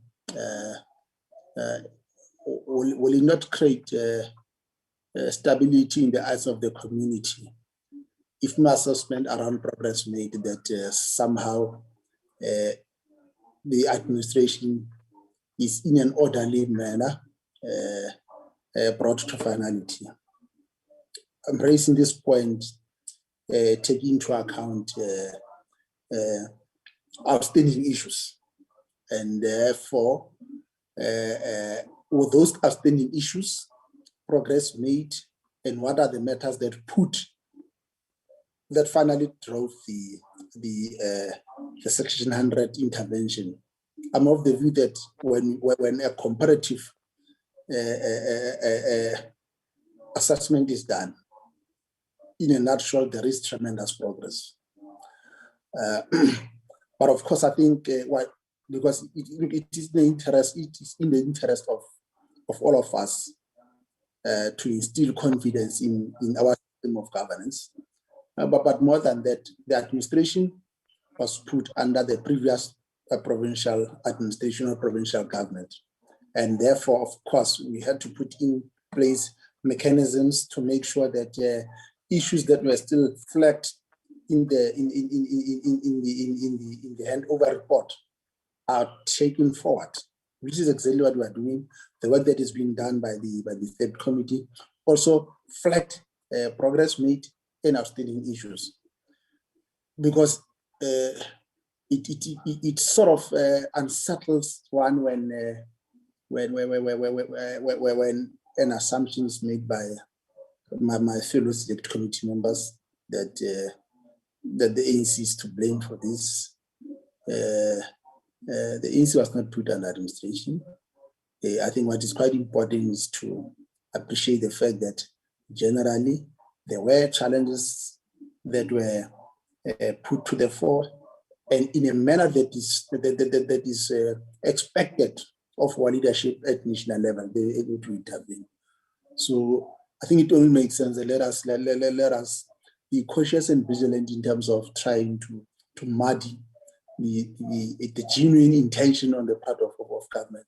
In fact, I think it's in our interest as the ANC that there is stability in the provincial government, there is stability in the local government, and therefore it is in our interest that this matter of administration is brought to finality. Thank you, Honorable Chair. Thank you very much, Honorable Muiba. In the absence of the hands from any other member of this committee, I also would like to make some reflections. Firstly, as I indicated, let us welcome this report. Just looking at its totality, it does indicate that tremendous progress has been registered by the intervention team to normalize the situation in the Northwest. Just remembering that when this intervention was made, the diagnostic report by the national government was indicating that services had collapsed totally in the province, that the issues of irregular expenditure, unauthorized expenditure, and all of that were skyrocketing, that the financial systems had collapsed, that even SANDF had to be brought in to help the situation. And all of that, you see some progress registered by the intervention team. I think this must be really applauded. One of the key aspects in our interaction with the IMTT was the fact that there was no filling up of senior positions, and the report does indicate that some senior positions have been filled, and those that are vacant are being advertised. Just raising this point because you couldn't advertise posts which were still filled. And just raising this because one member was saying, why don't you fill up posts? If the posts are not vacant, there is no way that you can fill up those posts. You have to wait up until that situation is obtained. For me, I think I want to welcome this presentation along those lines. Now, just some few issues based on the presentation. I've picked up the following, that Human Settlement Department, which was not under Section 101B, has regressed. It has obtained a disclaimer opinion, which for me, when all the departments, there are improvements, you register this from this important department. But linked to that, there's a department that has not spent its budget, about 100 million of the conditional grant or money earmarked for housing in the Northwest had to be given to other provinces because it was not spent. The same situation applies to the Department of Education. And for me, Honorable Minister, this is not acceptable. The conditional grant, especially to build the infrastructure in the schools where it is needed the most, more than 100 million rands was returned because the Department of Education couldn't spend that particular money. I propose that this is one area that we must really, really look at. The other issue for me, it is the irregular expenditure. When you look at the totality of the irregular expenditure, yes, there are improvements registered in terms of that, but some departments, and most of them, which are under Section 101B, there were no improvements in terms of irregular expenditure. You see this obtained in the departments which are under A and not B. For me, this is an area that we need to really push until we finalize it quite appropriately. I also suggest that attention must be put to the Department of Agriculture. It is not acceptable that, especially during the times of COVID-19, that the money was not spent by the department, earmarked for ILIMA and the CAS program. And this must be looked at with a view of correcting that situation, because poverty continues to be one of the biggest enemies that is facing our country. Going to local government, every time I'm asking myself why this department in 2018 was not placed under B, but it was left at A. Because, Honorable Minister, you'd agree with me that the deteriorating situation at municipal level throughout the country, it is worse in the Northwest and in the Free State. In the Northwest, it's quite terrible. There is no municipality that has obtained an unqualified opinions, all the disclaimers and all of that.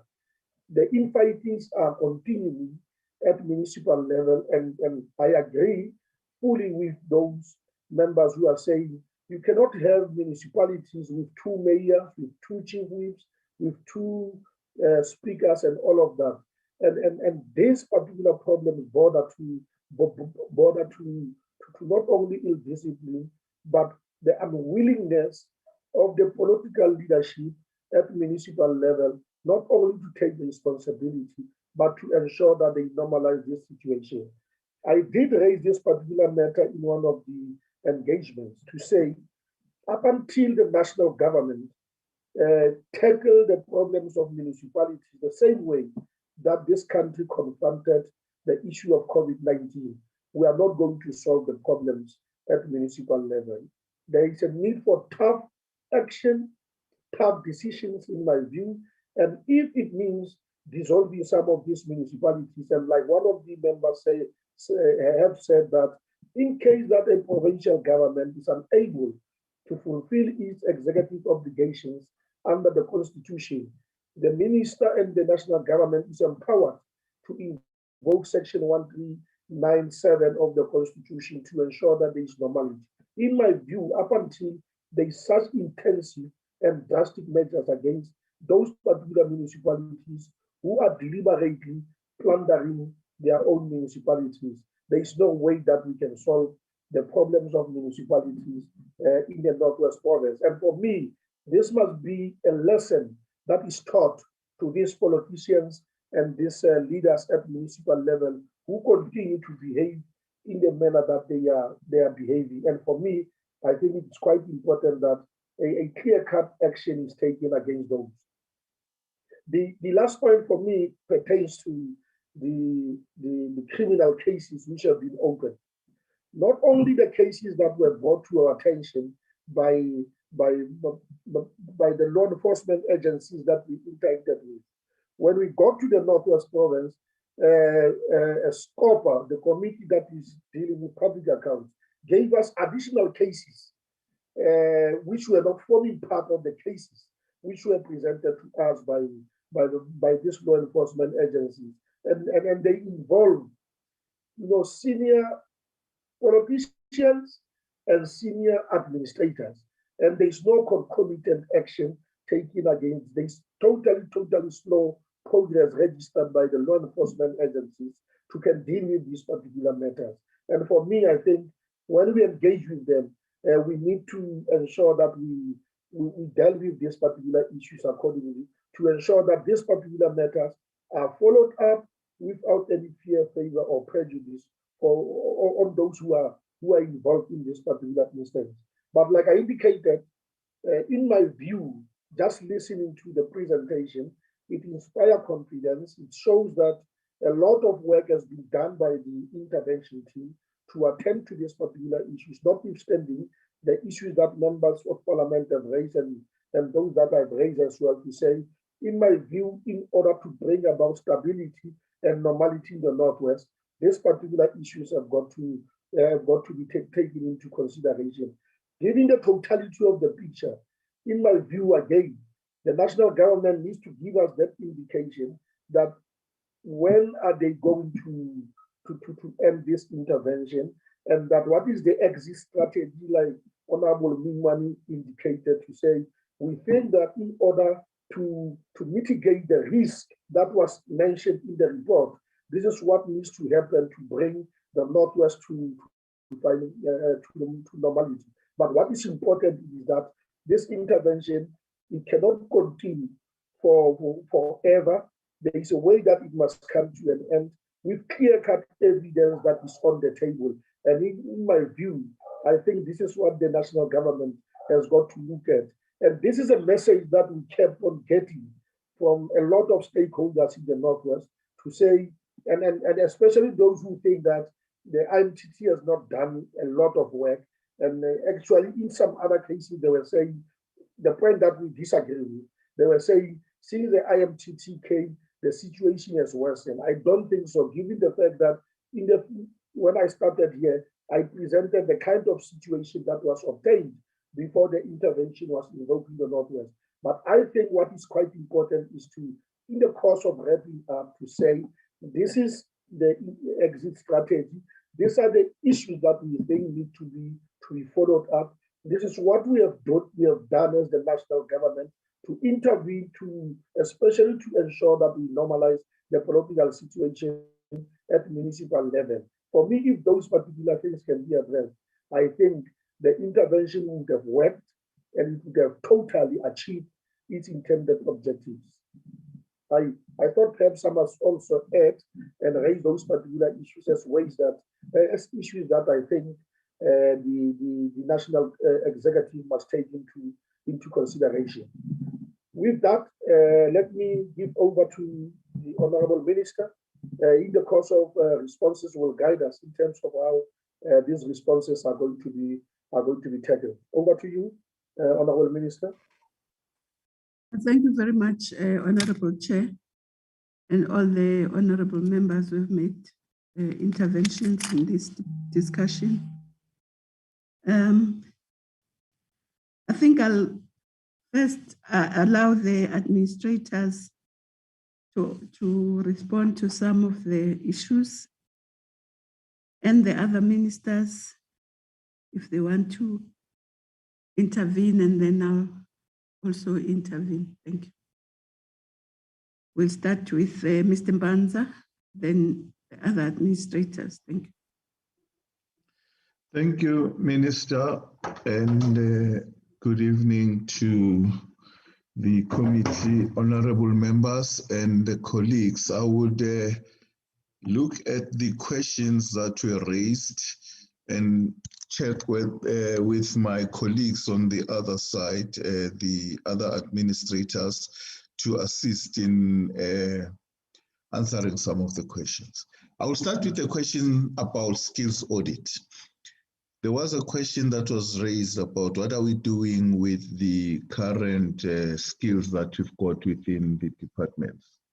What has happened, Chair, is that since our intervention, we have managed at least to make sure that the people that were employed by government are doing the work that they are employed to do. We have done that by reducing the reliance on consultants, reducing the reliance on outsourcing the function, and we can say we have achieved results with using the internal resources.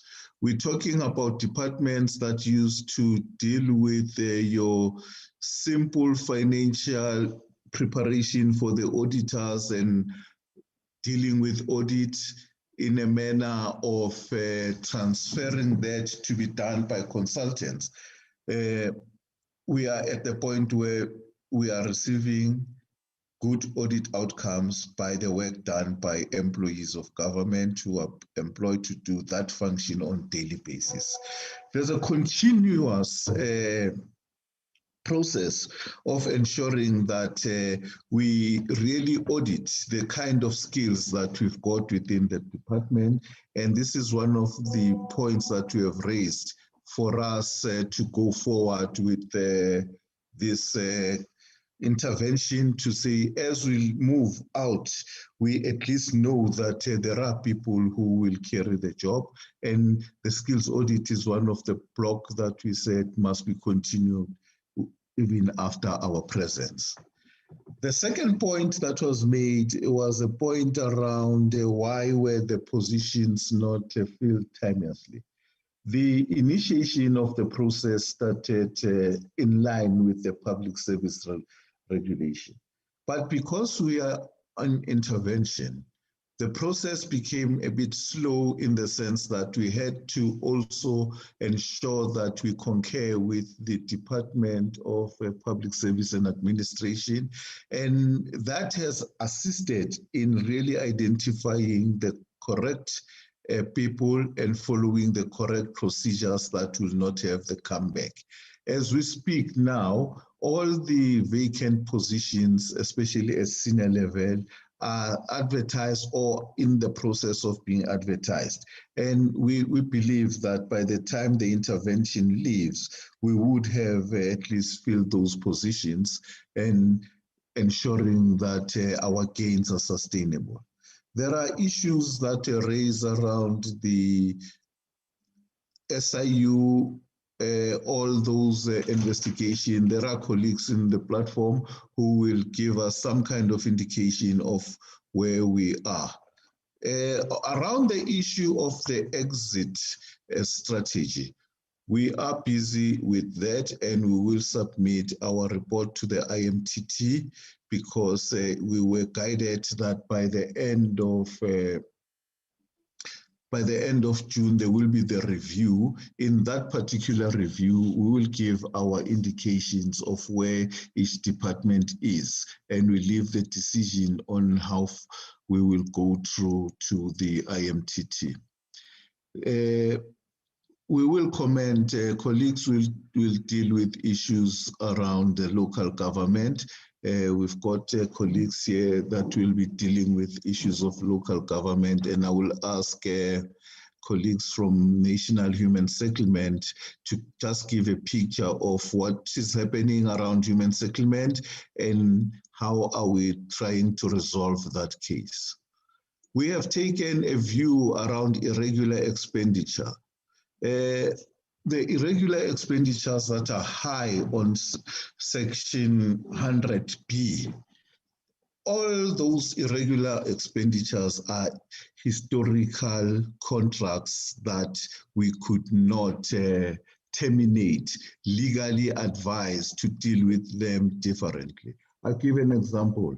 We know that the investigation of a scholar transport is underway, but we are still dealing with the scholar transport, paying the contractors because it was going to be more disastrous to just cancel those contracts. So you'll find that when we talk about irregular expenditure, we're talking about irregular expenditure from a historical point, which again, through the intervention, we have managed to reduce the pace of the irregular expenditure. We have developed a strategy for the condonement of irregular expenditure whereby consequence management is key on those irregular expenditures. And we are very confident that we're on the right track to make sure that the irregular expenditure, they are increasing at this stage at a very decreasing rate. They are not increasing at the rate in which they used to increase. So, Minister, I think I will stop there, maybe try to direct on how we should respond. May I ask first my colleague from Human Settlement, who will be followed by a colleague from COGTA, just to give an indication of the questions that have been raised, and thereafter we'll deal with the other departments. I've tried to summarize those that are on a high level.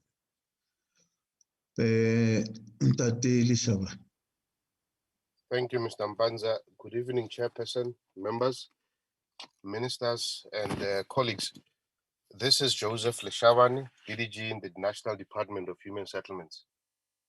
Chair, I thought I must just appraise the committee insofar as the root causes of the regression in Human Settlements Department in the Northwest. Chair, it is common knowledge that a new HOD, or rather, once we separated the Department of Human Settlements from that of COGTA, this new department suffered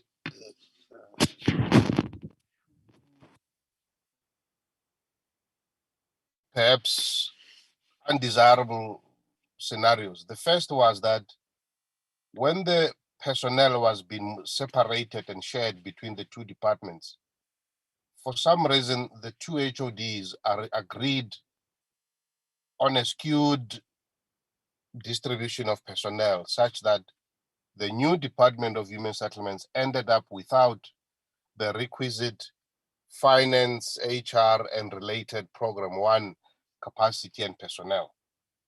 That later came to show when the department itself could not deal with matters of grant management and compliance with the DORA as required. And that led to under expenditure, but also the loss of that 100 million. The second part was that the audit suffered at the hands of the two accounting officers, because at one point there was contestation who should sign off on the financial statements. Is it the incoming HOD or the erstwhile HOD who's now left in COGTA? So, Chair, not necessarily that these are justifiable, but these are the matters as they unfolded in front of us.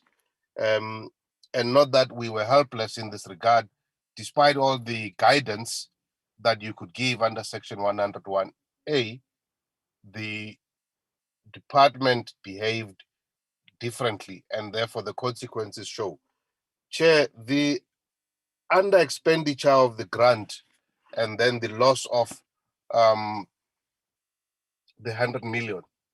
I must admit, Chair, that it was a very painful moment to arrive at, to witness the province under whose administration, rather, which was subjected to 100, the department subjected to 101A, struggling to come to terms with compliance matters around projects, around grant funding, around compliance and reporting. It then left us as the national department with no option but to trigger the standard operating procedure as per DORA and that grant governance framework. I must admit, Chair, given that experience, we've then had to put in place a grant manager. In fact, she started last week in the province, and then we are putting additional other physical resources, professionals who will help with project management. Already another one has been there dealing with title deeds and program planning, and then project management, so that within the department, there should be sustainable and operating procedures to address all these requirements. I thought I might just reflect on that, Chairperson. Thank you very much. No, thanks, Chair. I think through you and with your permission, we'll ask Loyiso from COCTA just to give us an indication of what is happening there. Will be followed by the administrator from Health, Ms. Jeanette Hunter, if there are questions that are related to health. Thanks, Chair.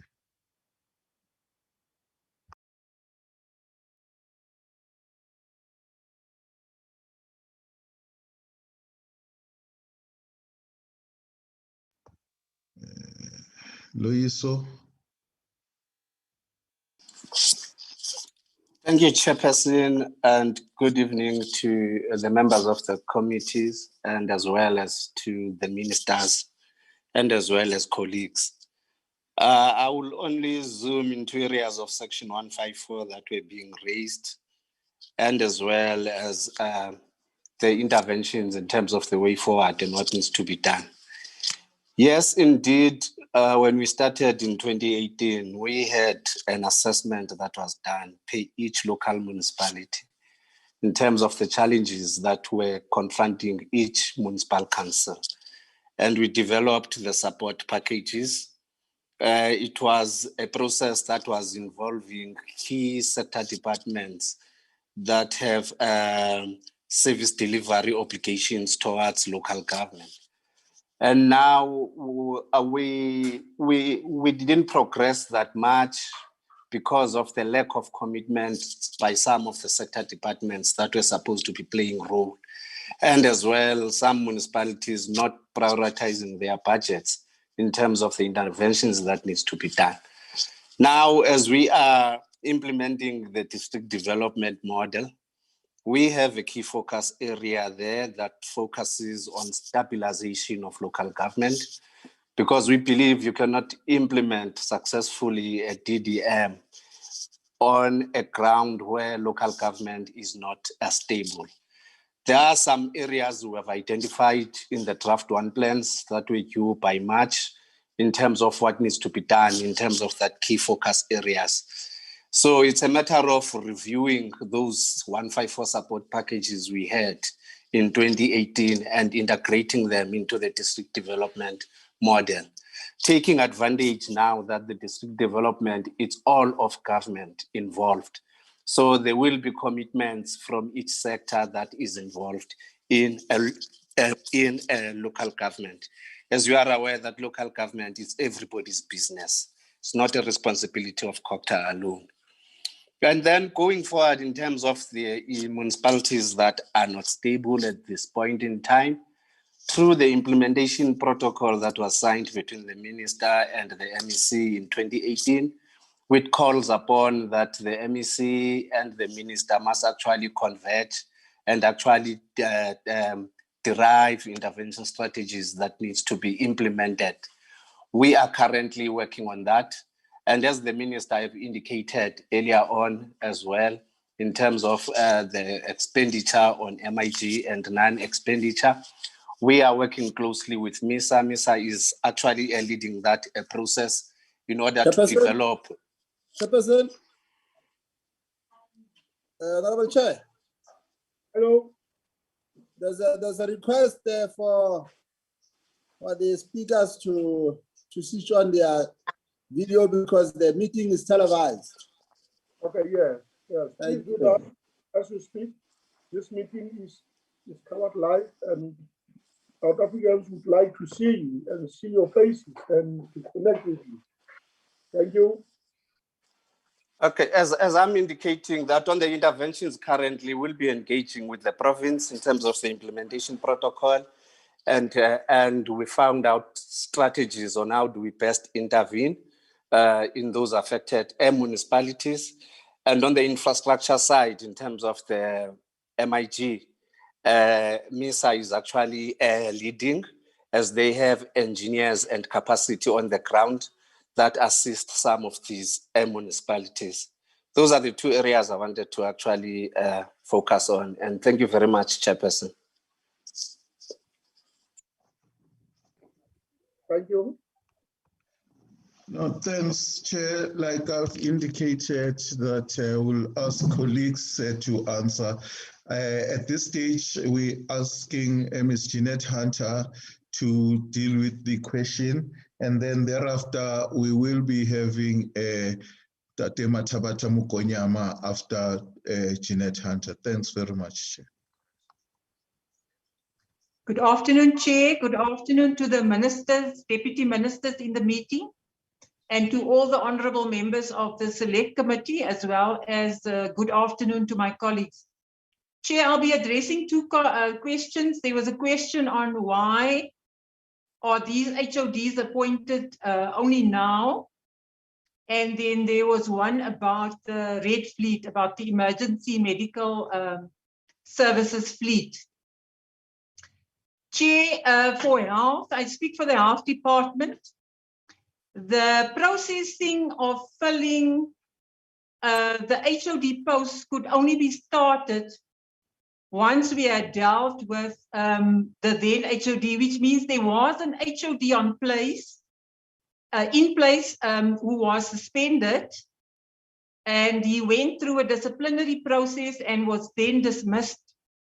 And it was then only after his dismissal that we could start recruiting for a new HOD chairperson. Yes, on emergency medical vehicles for emergency medical services, we do not have enough vehicles for the Northwest. And yes, while we may say that there's a certain number of vehicles as part of the fleet, a large number of them are not on the road because they are in for repairs. So the Department of Health in the Northwest and the Department of Transport are working jointly to have a better solution for having vehicles available. We are purchasing a large number of new vehicles, but we need to look at different modalities such as leasing to make sure that the number of vehicles that the department have are actually on the road. And Chair, I must also say, the number of vehicles are limited by the department's available budget. The Select Committee would have seen that the Department of Health underspent on its revitalization and capital budget. That's not because of underperformance, but that was a decision to take that money for the shortfall of medication and for areas like emergency medical services that are directly patient-related.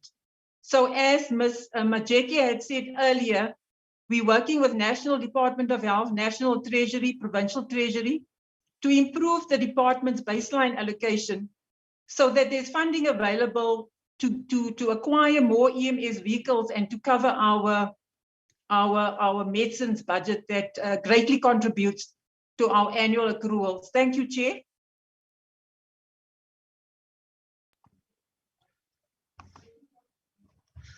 Thanks, Chair. As we continue, I think we're only left now with the transport that Mr. Mukonyama will be talking on, and then we'll go to Tate Moremi, who will be answering one question as well, and then we'll finish with Mohlala from Education. Thanks very much, Chair. In that order, colleagues. Thank you very much, Ndate Mpanza. Good afternoon, Honorable Chair and Honorable Members, Ministers still present, Deputy Ministers and colleagues. Honorable Chair, the question for transport was one, which was the issue around the fleet for health. I think Hunter has indicated what we are doing to try and assist in that space. I think the issue that is to be stressed is that what she ended up with, that the problem ordinarily arises when departments no longer have money to maintain vehicles. And then we are unable to, therefore, then proceed with maintenance or defer maintenance to when the departments are having monies. With COVID last year, our analysis was that the majority of departments cut in the main on non-core issues like vehicles. Unfortunately, with the health, emergency vehicles are not necessarily non-core, but that was what was readily available for cuts last year. Chair, if I'm allowed, I need to just deal with this issue around irregular expenditure. I think after health, public works, we are also one of the largest. And we basically have the history of irregular expenditure, which was cumulative. And that's why the numbers for the province have gone up this much. Now, we can safely say and put it on record to the committee today that if we deal with historical irregular expenditure on learner transport and commuter transport, we would have reduced irregular expenditure in the department by 90% historically. But also put it on record that with effect from November of 2020 to date, we do not anticipate irregular expenditure in scholar transport. And as of this year, financial year starting last year, 2020 April, where we have done the necessary condonment, deviations and approvals that we got, we do not anticipate irregular expenditure on commuter transport going forward. I just wanted to indicate those. And Chair, I think we can also safely say that because of the improvements we made in learner transport, we really do not anticipate a high number of accruals in that space this year because we did not run short of money. I'm sure what we will have are what we call payables, and basically for the month of March, which obviously are paid in April. Thank you very much, Honorable Chair and members.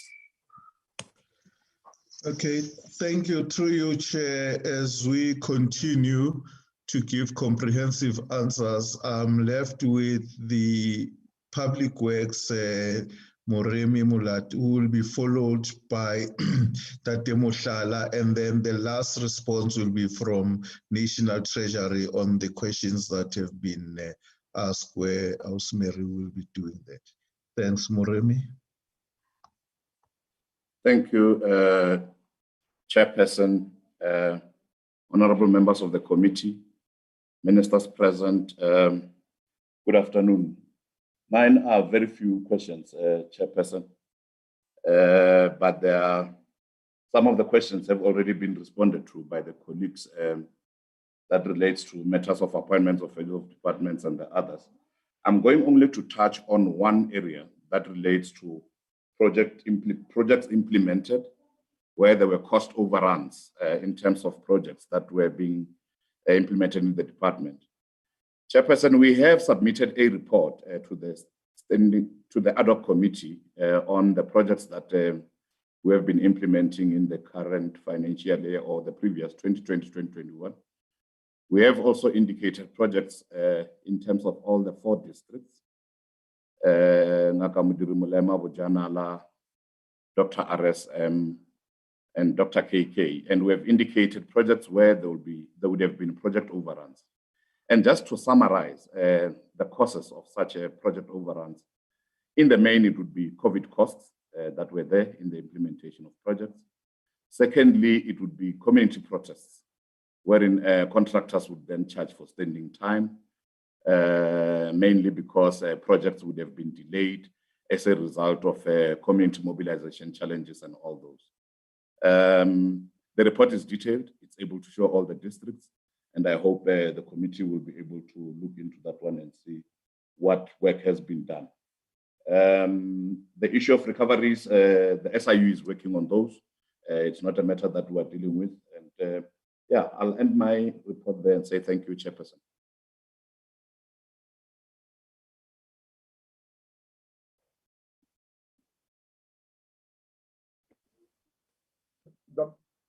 Mr. Mpanza, are you there? Yes, Chair. Sorry, Chair. I'm here. I'm trying to unmute.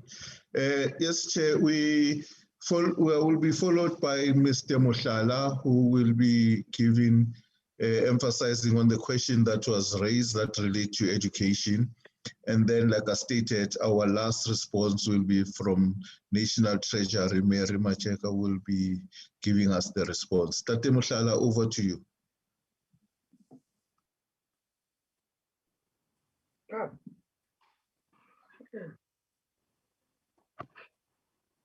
Okay, thank you. Thank you, Chairperson, honorable ministers and honorable members and my colleagues. I will touch on the issue that the Chairperson has raised regarding the underspending on conditional grants, mainly the education infrastructure grant. I would say, Chairperson, this conditional grants underspending has a history. Now, before intervention, the department has been using unlawful contracts. And because of, again, the capacity problem, where in the unit of infrastructure, you had people who are not actually infrastructure professionals. And there were teachers, like it was the chief director heading infrastructure, was a former principal. And then the planning also is actually a teacher as well. So what they depend on was to depend on the contracts or the contractors that they've been using. But they used them until those contracts expired. So the professional service providers, the PSPs, and there were no contracts as well. So they were now using some of the things that were shortcuts, like what we call Treasury Regulation 16.A, which is now something that you piggyback and then from the other departments or other provinces in using their contracts to implement.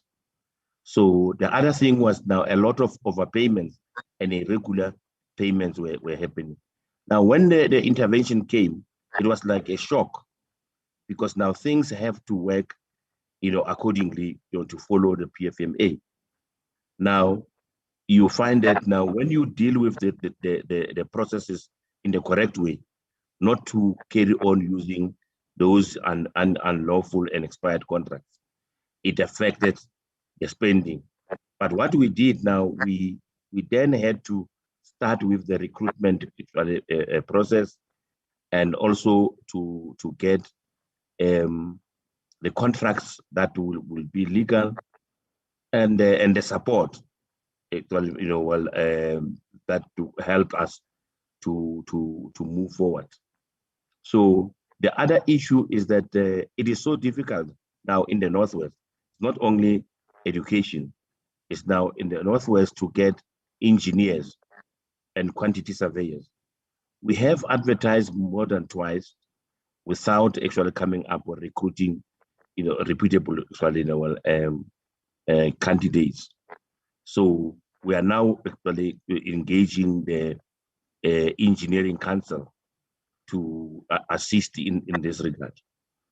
So, but what we did with the few people, professionals that we managed to appoint, and the support that we received from outside, like using even some contracts from DBE, we managed to come up with plans, which the plan, as the chairperson actually also directed that we must submit a plan, the infrastructure program management plan, which will actually submit to show how we implement our infrastructure.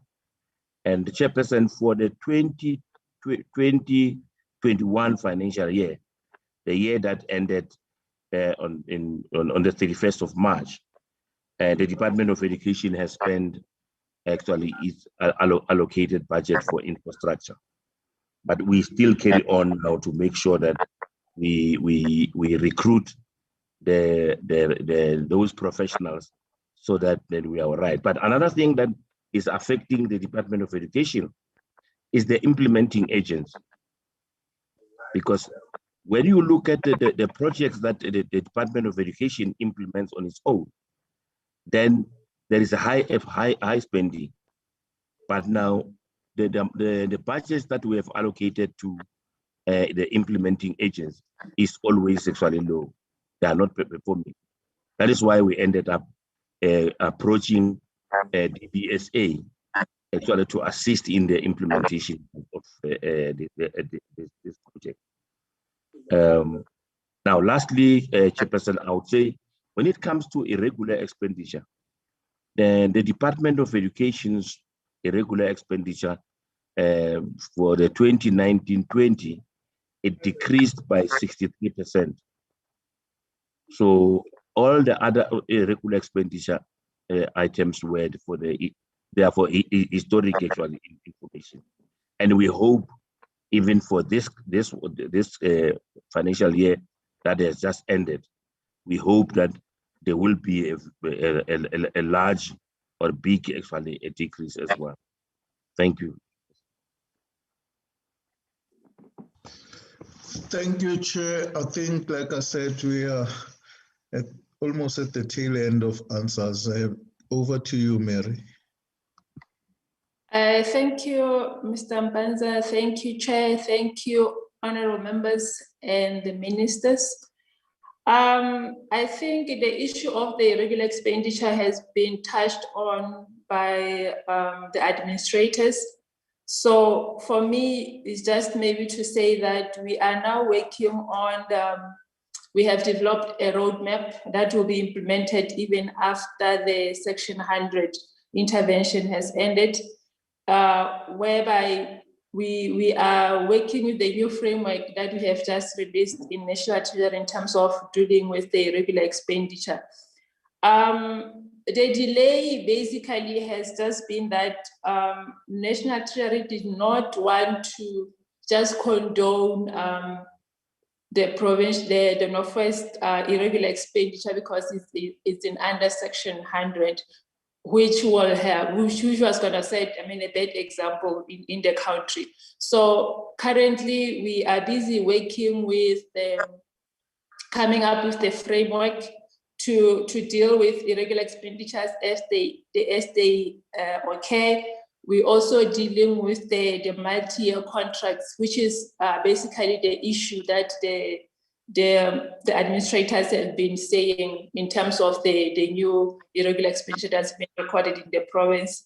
That will also include the bus subsidy. The bus subsidy does not only affect Northwest, it affects all the provinces. And we are dealing with, I think by the end of this next month, maybe we should have given indication to all the provinces. The issue of the performance and the targets, Honorable Ryder, we from the National Treasury, we do not monitor the performance. It's done by DPME, but we will then get the information from those colleagues and we'll forward it to the committee accordingly. Thank you. Thank you, Chair. I think that is the summary of our own answers to the questions that have been raised by the committee. The only other question around your human resource development, skills development, I know that DPSA is working on a cabinet submission that will inform the entire route on skills development after it has been presented to cabinet. With those answers, Chair, may I take it back to Minister and say that from the questions raised and the technical support that we've got, those are the responses that we have. Thank you very much. Thank you. Over to you, Honourable Minister. Thank you.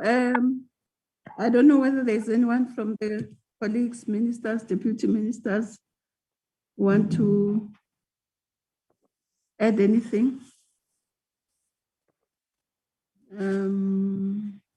No. Okay, I don't see any request, so I think nobody wants to add. Thank you.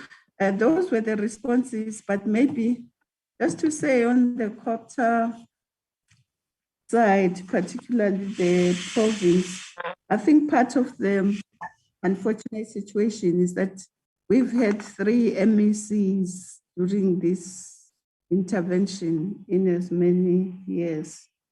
So there's been a bit of instability in that area.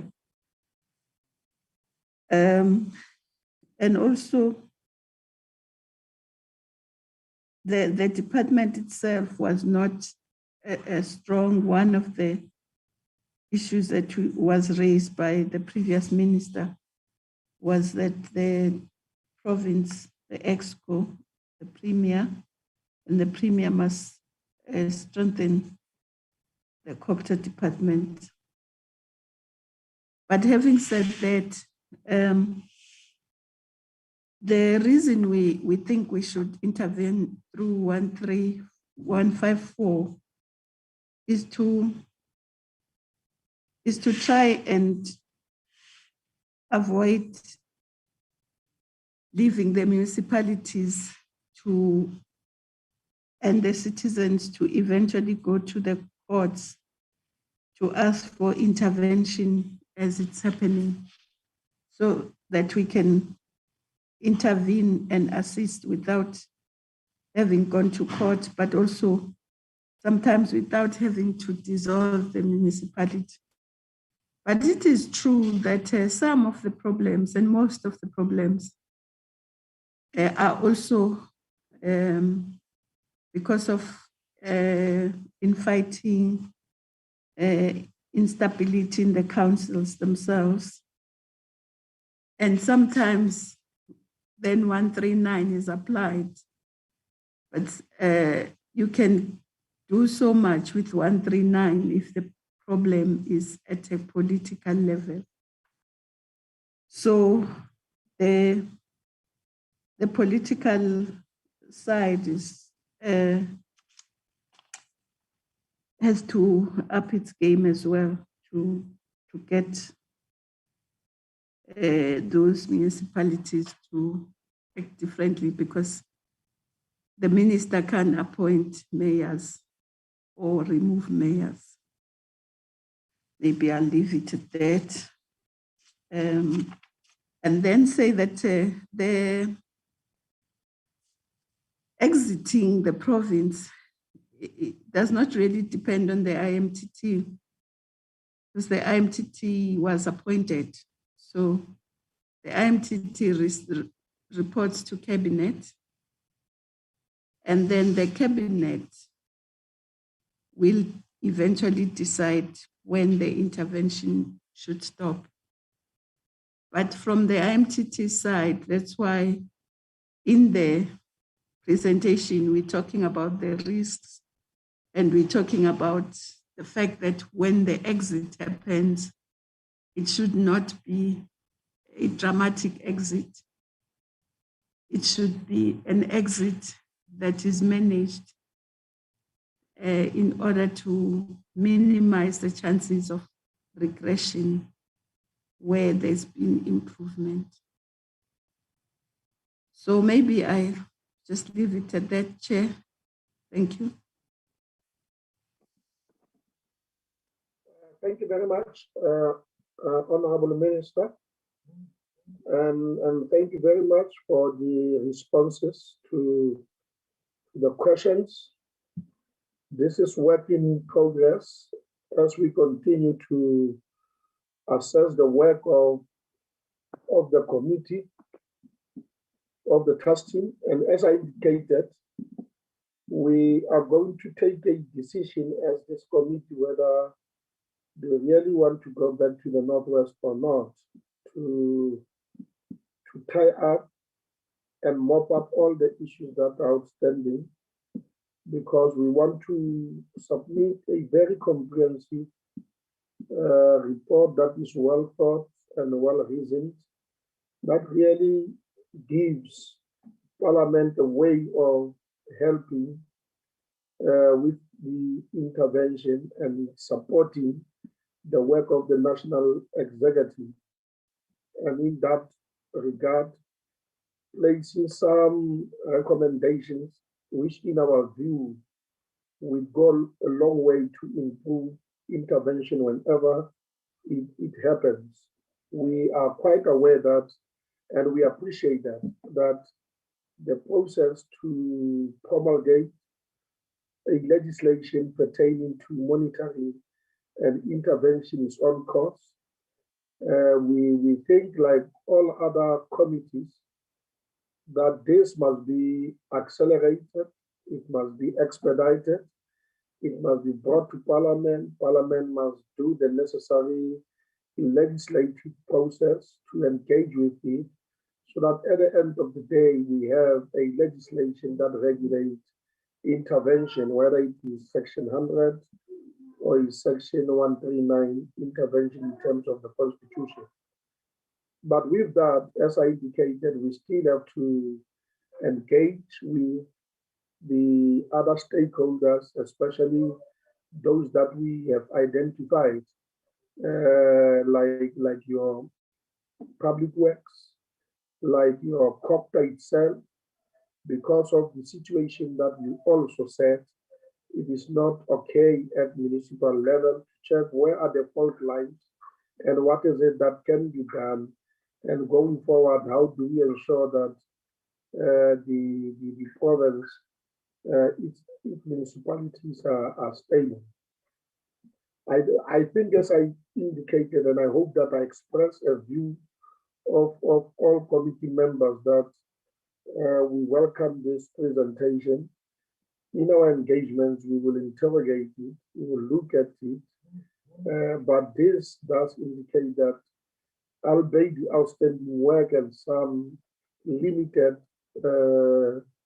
shortcomings, the province is geared up to the road to stability, and at some point the decision will have to be taken in terms of the way forward about this intervention, because as we all know, as I indicated before, this intervention started more than 3 years ago in 2018, and it is still on. And I think it is in the best interest of the people of the Northwest that there is stability, and going forward, all the issues are dealt with, especially service delivery. And I'm linking this particular point to say, yes, there is presentation. Yes, there are outputs in terms of the presentation, but we also want to see the actual service delivery on the ground happening with the solution to all the issues which were highlighted. With that, let me once more thank you, the Minister, for shepherding us through this process. And out of this process, I'm sure all of us are going to learn a lot in terms of the challenges facing government, especially provincial government, and what to do to resolve those particular problems. And with Parliament exercising its oversight function to the executive, to put the executive on check, to ensure that the executive is doing what is expected of it, and that the problems, wherever that they arise, these are the problems that get resolved.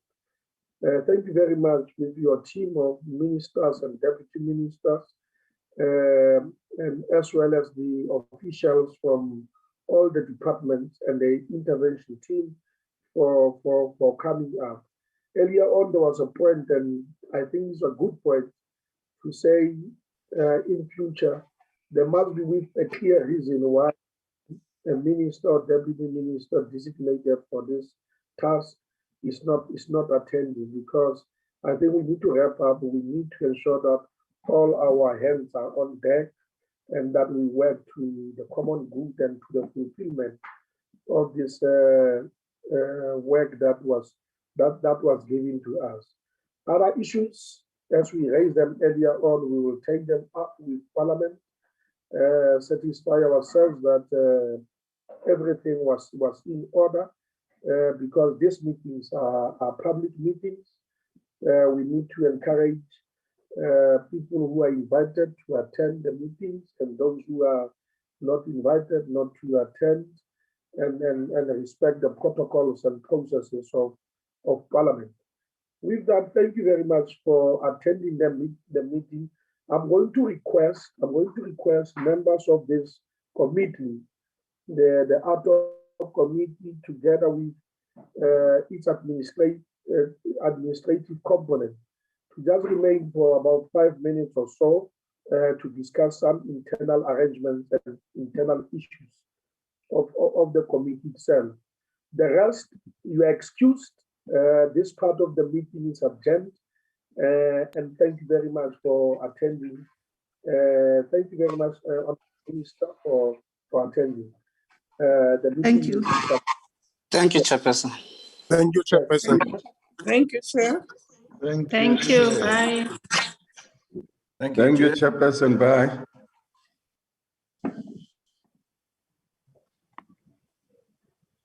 Thank you, Chairperson. Bye. Bye.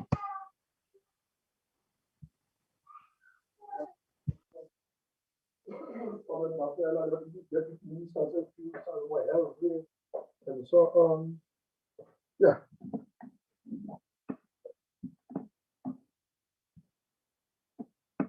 Look, there is, I'm clearing people up. Clear people up, those who are not supposed to be here, please.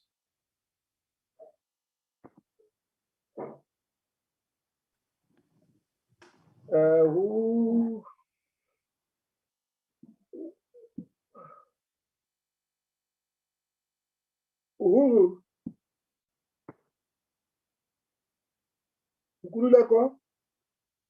Hi, Chair.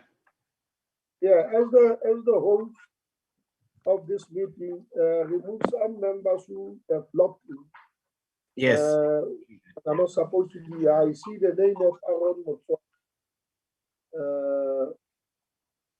Removing. I see the name of Comrade Priscilla Williams. Remove her. Who is Maditom Kisitwaba? Maditom Kisitwaba, who is that person? I'll remove it. Yes. Yeah, remove Maditom Kisitwaba. Chair, good afternoon. With the Department of Tourism, I have been asked by my Minister, Mamaloko Kubai Ngubani. I've been taking part in the interventions on the part of tourism in this. Thank you very much for attending. You can log out now, because that part of the meeting is over. We want to deal with our own internal matters. Thank you, Chair. Just make sure that you unlock, yes. And who else? Who's Pintaka? Is our researcher, Chair. I think we've removed everyone. Okay.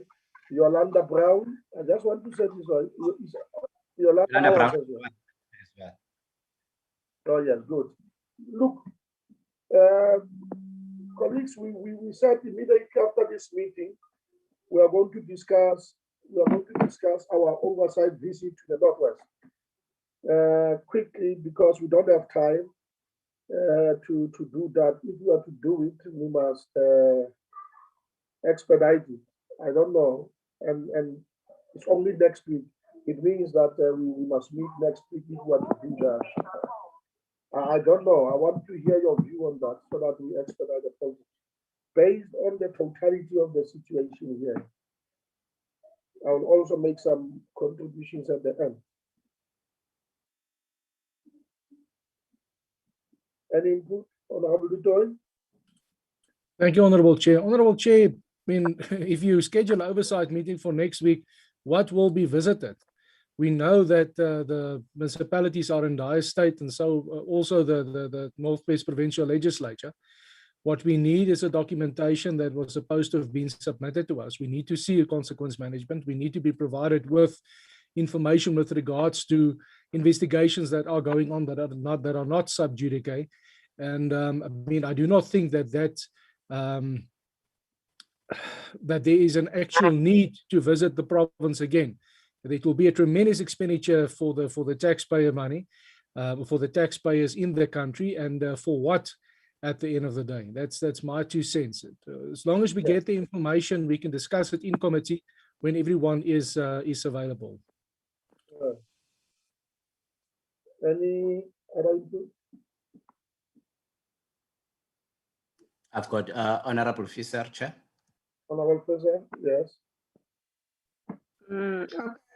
Honorable Chair, you know what, if I just take the visit that we did to Mafeking Hospital, and now what also the administrator said, and I think about that they were without an IT system for like 3 years, and it's not repaired. I think we must focus on what we discovered on our reports in our respective areas and see if anything was done in the meantime. Also, the appointment of the HODs, that is already a dispute on that about their credibility. I also agree with Honorable Tutui that it will not help because it's the extent of the trouble there is so large. So where are we going? What are we going to dig up in 2 or 3 days? That will not be. It will not be possible. So I think, and also all the forensic reports that they did in the respective areas, we need to receive that, because we need to cut through the flesh and get to the bone and the marrow to see what was going on and why is the Northwest Province so riddled with fraud, corruption, irregularities, etc. Thank you. That's my view. Yes, thank you very much. Any other contribution? If there is none, I actually was also going to concur with the fact that we must not undertake an oversight visit to the Northwest next week, given the report that was submitted before us and our engagement with the content advisor last week. I think that report itself was quite extensive, but that report has identified some outstanding, pressing and urgent issues that needs to be attended to. And I suggest that if you agree, we must use that week, next week, to have one good session with the law enforcement agencies, all of them, in terms of the work that they gave us and feedback in that respect. Maybe on Monday, we must agree that let's use Monday to invite the law enforcement agencies to appear before us, and that maybe next week Friday, invite both Cocter in the Northwest and Public Works, specifically with regard to the outstanding work. And as we wrap up that other week, those who joined my team to Madibu Opan, they would remember that we were flooded with the community that presented 10 issues to this committee. And we promised those people that we will engage with the issues. I'm then going to suggest that let us have another session that other week before we discuss the whole report. Let us have the engagement with the community, as well the community organization, as well as the relevant stakeholders, forward those issues to the Premier as the head of government, but request them to request that the premier be accompanied by other MECs who are affected by all those particular issues and invite the community on the other hand. I'm sure as Parliament we can facilitate that meeting that must be held via Zoom to discuss, to come and engage and to get some feedback and responses from government to those particular issues. Once we are done with that, we should then agree that the last days with regard to this report must speak, and that we must designate one day, almost the whole day, where we meet physically in Cape Town in Parliament to consider this whole report. We must consider it, have more time to discuss it properly, to look at its structure, so that once we are satisfied, we adopt it and it is our report, all of us. That would be around I think the 18th or so, or I don't have the date with me, but the schedule is there of June, so that we have a very, very solid day to consolidate this report. This report is quite important because it is going to also emerge with some lessons learned in the process, and we don't want to make mistakes and present what is called conquer the work that is not solid, tight, cleaned up, and then so on and so forth. I suggest that we must do that. On that day, it should be the whole day session in Parliament. It must be physical, so that we have all the time for us to engage with that and forth. And thereafter adopt it. After adopting it, send it to Parliament for debate.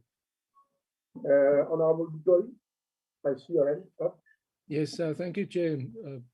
If we want to meet in person, if we could perhaps just be provided with that detailed schedule of proposed meetings up to them in due time, since I will be driving down there myself, and we are taking part in plenaries and deliberations continuously. So I believe that the table will provide us with that. Thank you, sir. Yeah, we will do that immediately. Once we agree on what we are suggesting now, I'm going to, after this meeting, remain with administration to just panel beat everything that we are discussing now, and then make sure that we give you a new revised schedule that excludes the oversight visit to the Northlands, taking into consideration all the aspects that are raised to the meeting. With that, thank you very much for coming. We'll do that. It means that we are going to have Zoom meetings with these outstanding entities and departments as we wrap up our work. With that, once more, thank you very much for attending this meeting. The meeting is adjourned. I'm going to remain now with the management. It's myself and the entire team, technical team that works on this. The rest of the members are excused. Honorable Officer, you can log out. Honorable Gideon, you can log out. Honorable Zandamela can log out. Honorable Chabele can, he's gone. Yes, they are all gone. Yes. I propose that you place the schedule, the program, just on for us, so that we look at it. Yes. Yes, Chair. Yes. Very straightforward one. Our proposal, I think we must accept that we are not going to do community meetings where we engage with the rest of stakeholders. It is just unfortunate that we didn't do it the best last time when we were in the Northwest. But we should, we are not going to have space for that. We are only left with 3 meetings. on this week, starting from the 7th to the 11th, my suggestion is that immediately when we get out here, inform the law enforcement agencies that we need them on Monday. On Monday, the 7th. Yes, that is Monday. The 7th, yeah. Yes, Monday the 7th. Okay. Yes, and then, and then finish with.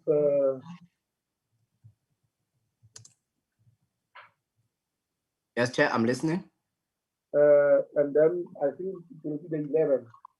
We're doing the Department of Public Works and local government. Chairperson? Yes. Just on that one, greetings, Chair and colleagues. Okay. Just on the issue of Public Works, Chair, I just want to indicate that the outstanding questions that formed part of the outstanding issues were responded to yesterday. The committee did receive a response from those outstanding issues from Public Works, and it was part of all the outstanding issues that we had discussed on the meeting. So I'm not sure if the committee will still want to invite Public Works without dissecting the responses that were sent to them yesterday. Those responses were shared with the committee members yesterday, and they were also sent on the WhatsApp group. We got the responses.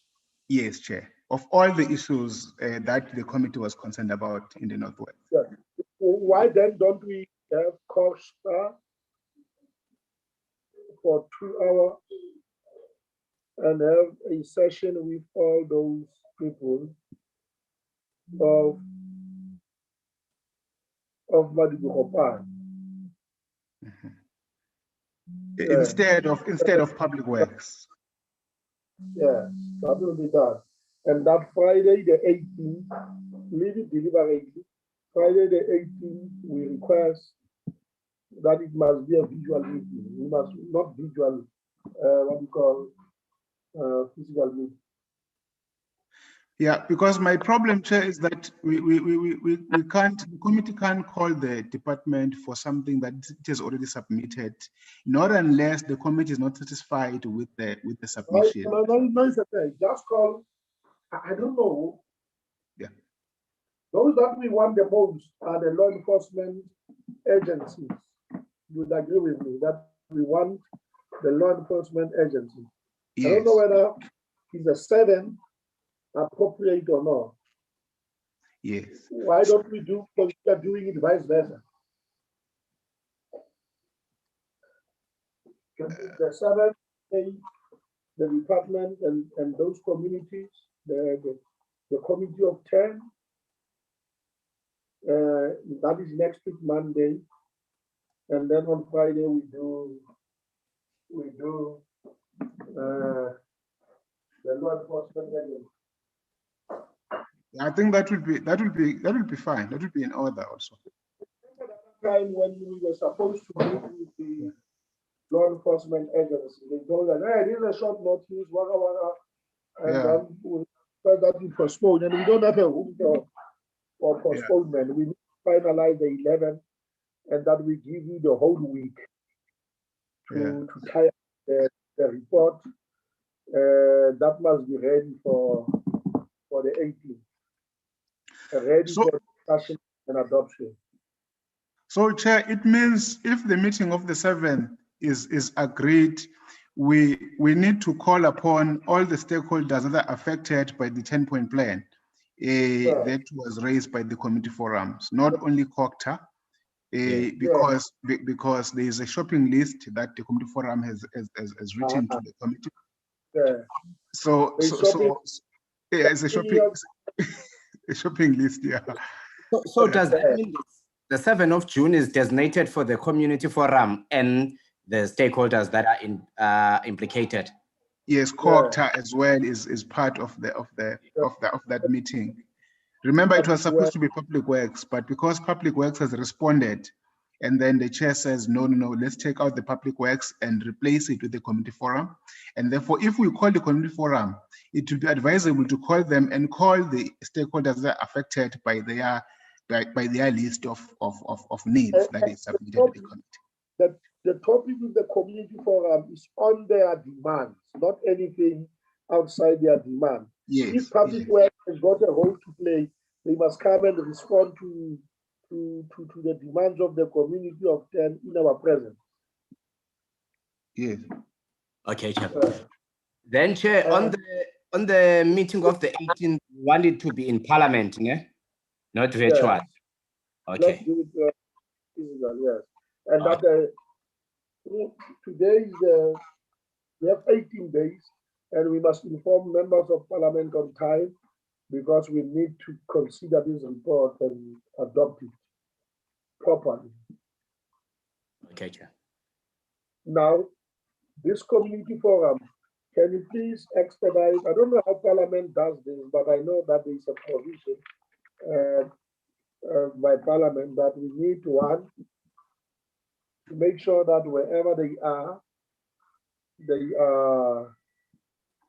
in one room, and that airtime is facilitated for them. Okay.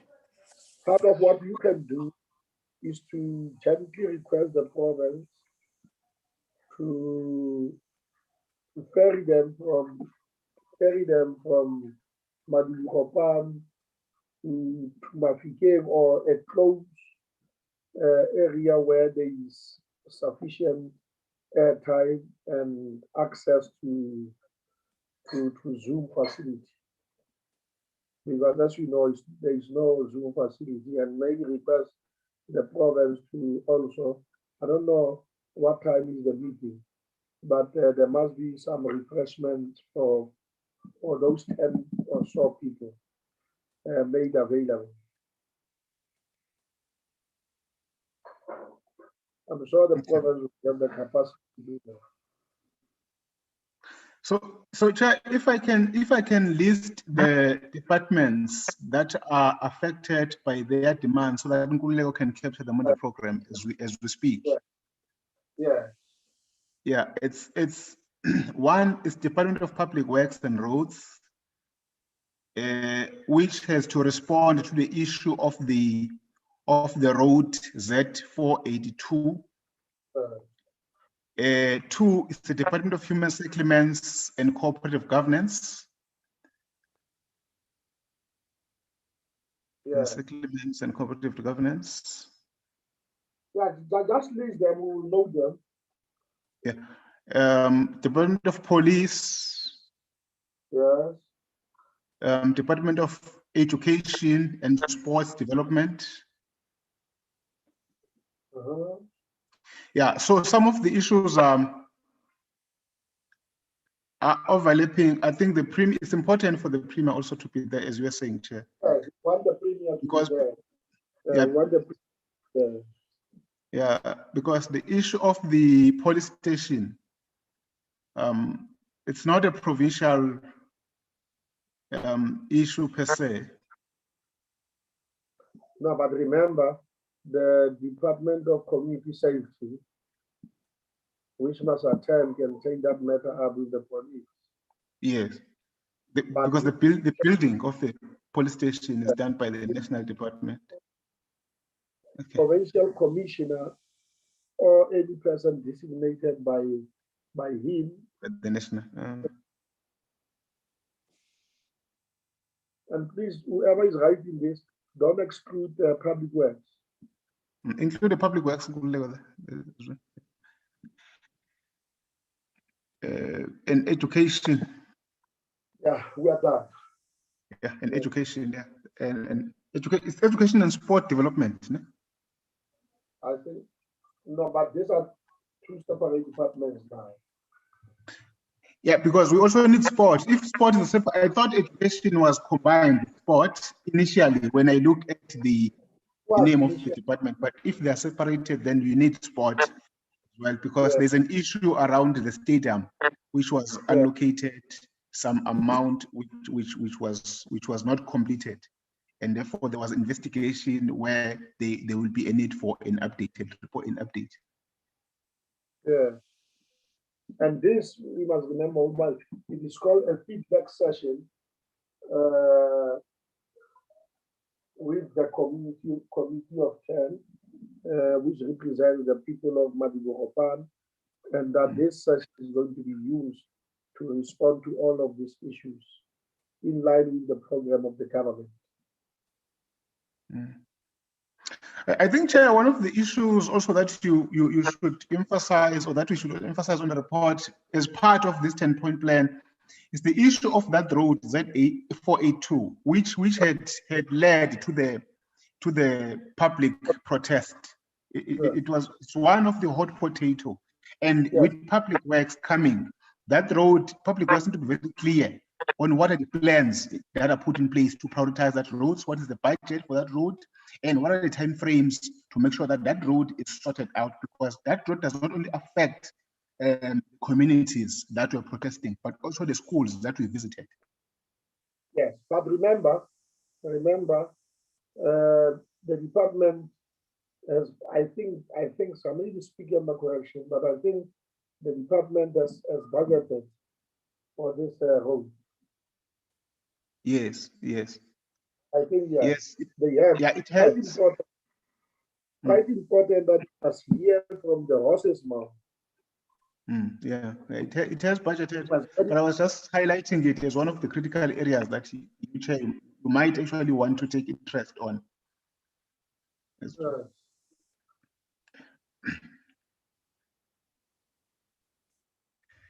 Okay, all right. No, thanks. I think. Listen, can deal with the rest. I think the issue of scholar transport is also there. Therefore, it's important that we must think of community safety and transport. It's not part of the list, Chair. I'm not sure if I don't see it in the list. Yeah, but it's part, but included, because remember, we can include it. Okay. All right. No, we can include it.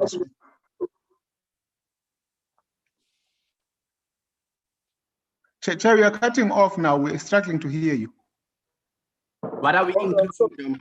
I was saying one of the reasons why we went to Madibogopan was because of the issue of scholar transport.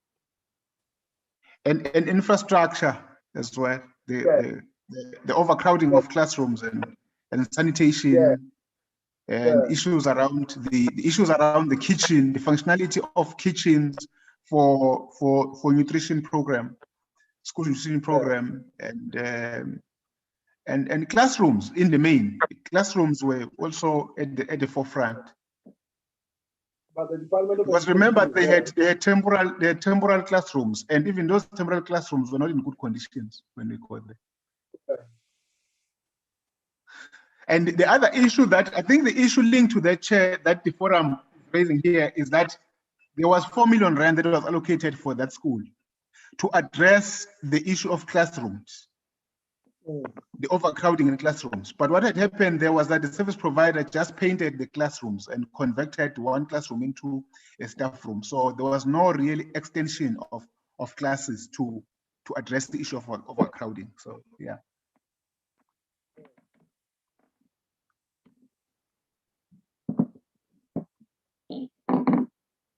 Okay.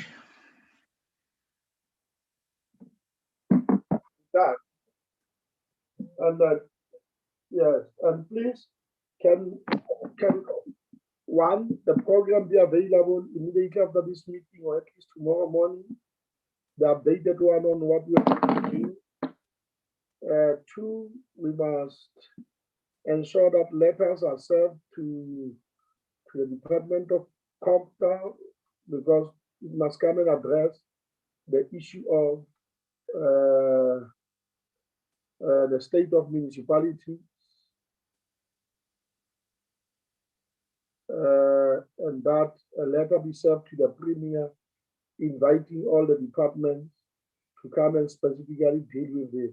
And I'm going to suggest that we, on continuous basis, link a person in the office of the Premier so that they understand clearly what we want from them, and really request them that we must get that information by Friday at least. The responses by Friday, package them by Friday in a form of one consolidated report. And Loaz, in the meantime, will link up with those people, the protesters, the committee of and he's complaining. He's complaining that they are harassing him. They are on his back every day. They call him. Will say they are waiting for us for the outcome of this meeting. and it looks like they were praying. It looks like they were praying that the meeting takes place in Cape Town so that they could be flown into Cape Town. They will get proper feedback today. Was that the expectation? No. I think what we need to do is that drive them from Madigopan to Mapike, which is about 80 kilometers. I think so. As you have seen, we can negotiate with the office of the Speaker or the office of the Premier to help us in that respect. We're helping them to facilitate community participation, by the way. All right, with that, thank you very much. Chair, before you say thank you very much, one last issue, Chair. I think I've spoken to my colleagues about it. We may need your assistance around it as well. The issue of adopting the committee minutes. The committee has not adopted its minute since we started. Let them all come. If they are ready, we will adopt them either on the 7th or on the most preferably after our meeting with the law enforcement agencies. Yes. Yeah. Let's package all of them, make them ready. We must go through each minute. Okay. Okay, because it's also advisable, Chair, that we can split them into 2 different meetings so that we don't overburden the members with a huge bundle of minutes because they are huge. So to make it more effective, we can just divide them into 2 meetings. If we give them the minutes on time, they will. I know what happens in the adoption of minutes. They take 5 minutes, they adopt. 3 minutes, they adopt. Fast. Let's dispose them up. I don't see us having more time to analyze all of this. You can also see that some members are complaining, by the way, and they show that by not attending meetings. That is why we are left with only 3 meetings. Only 3 meetings to go. And please secure a much better, what we call committee room for the meeting, which is COVID-19 compliant. That is for the 18th. And do those logistical arrangements to secure refreshments and lunch for members. With that, it's okay. Thank you very much for coming, and thank you once more for your support. Much appreciated. Okay, until we meet again. All right. Thanks, Chair. Thank you very much, Chair.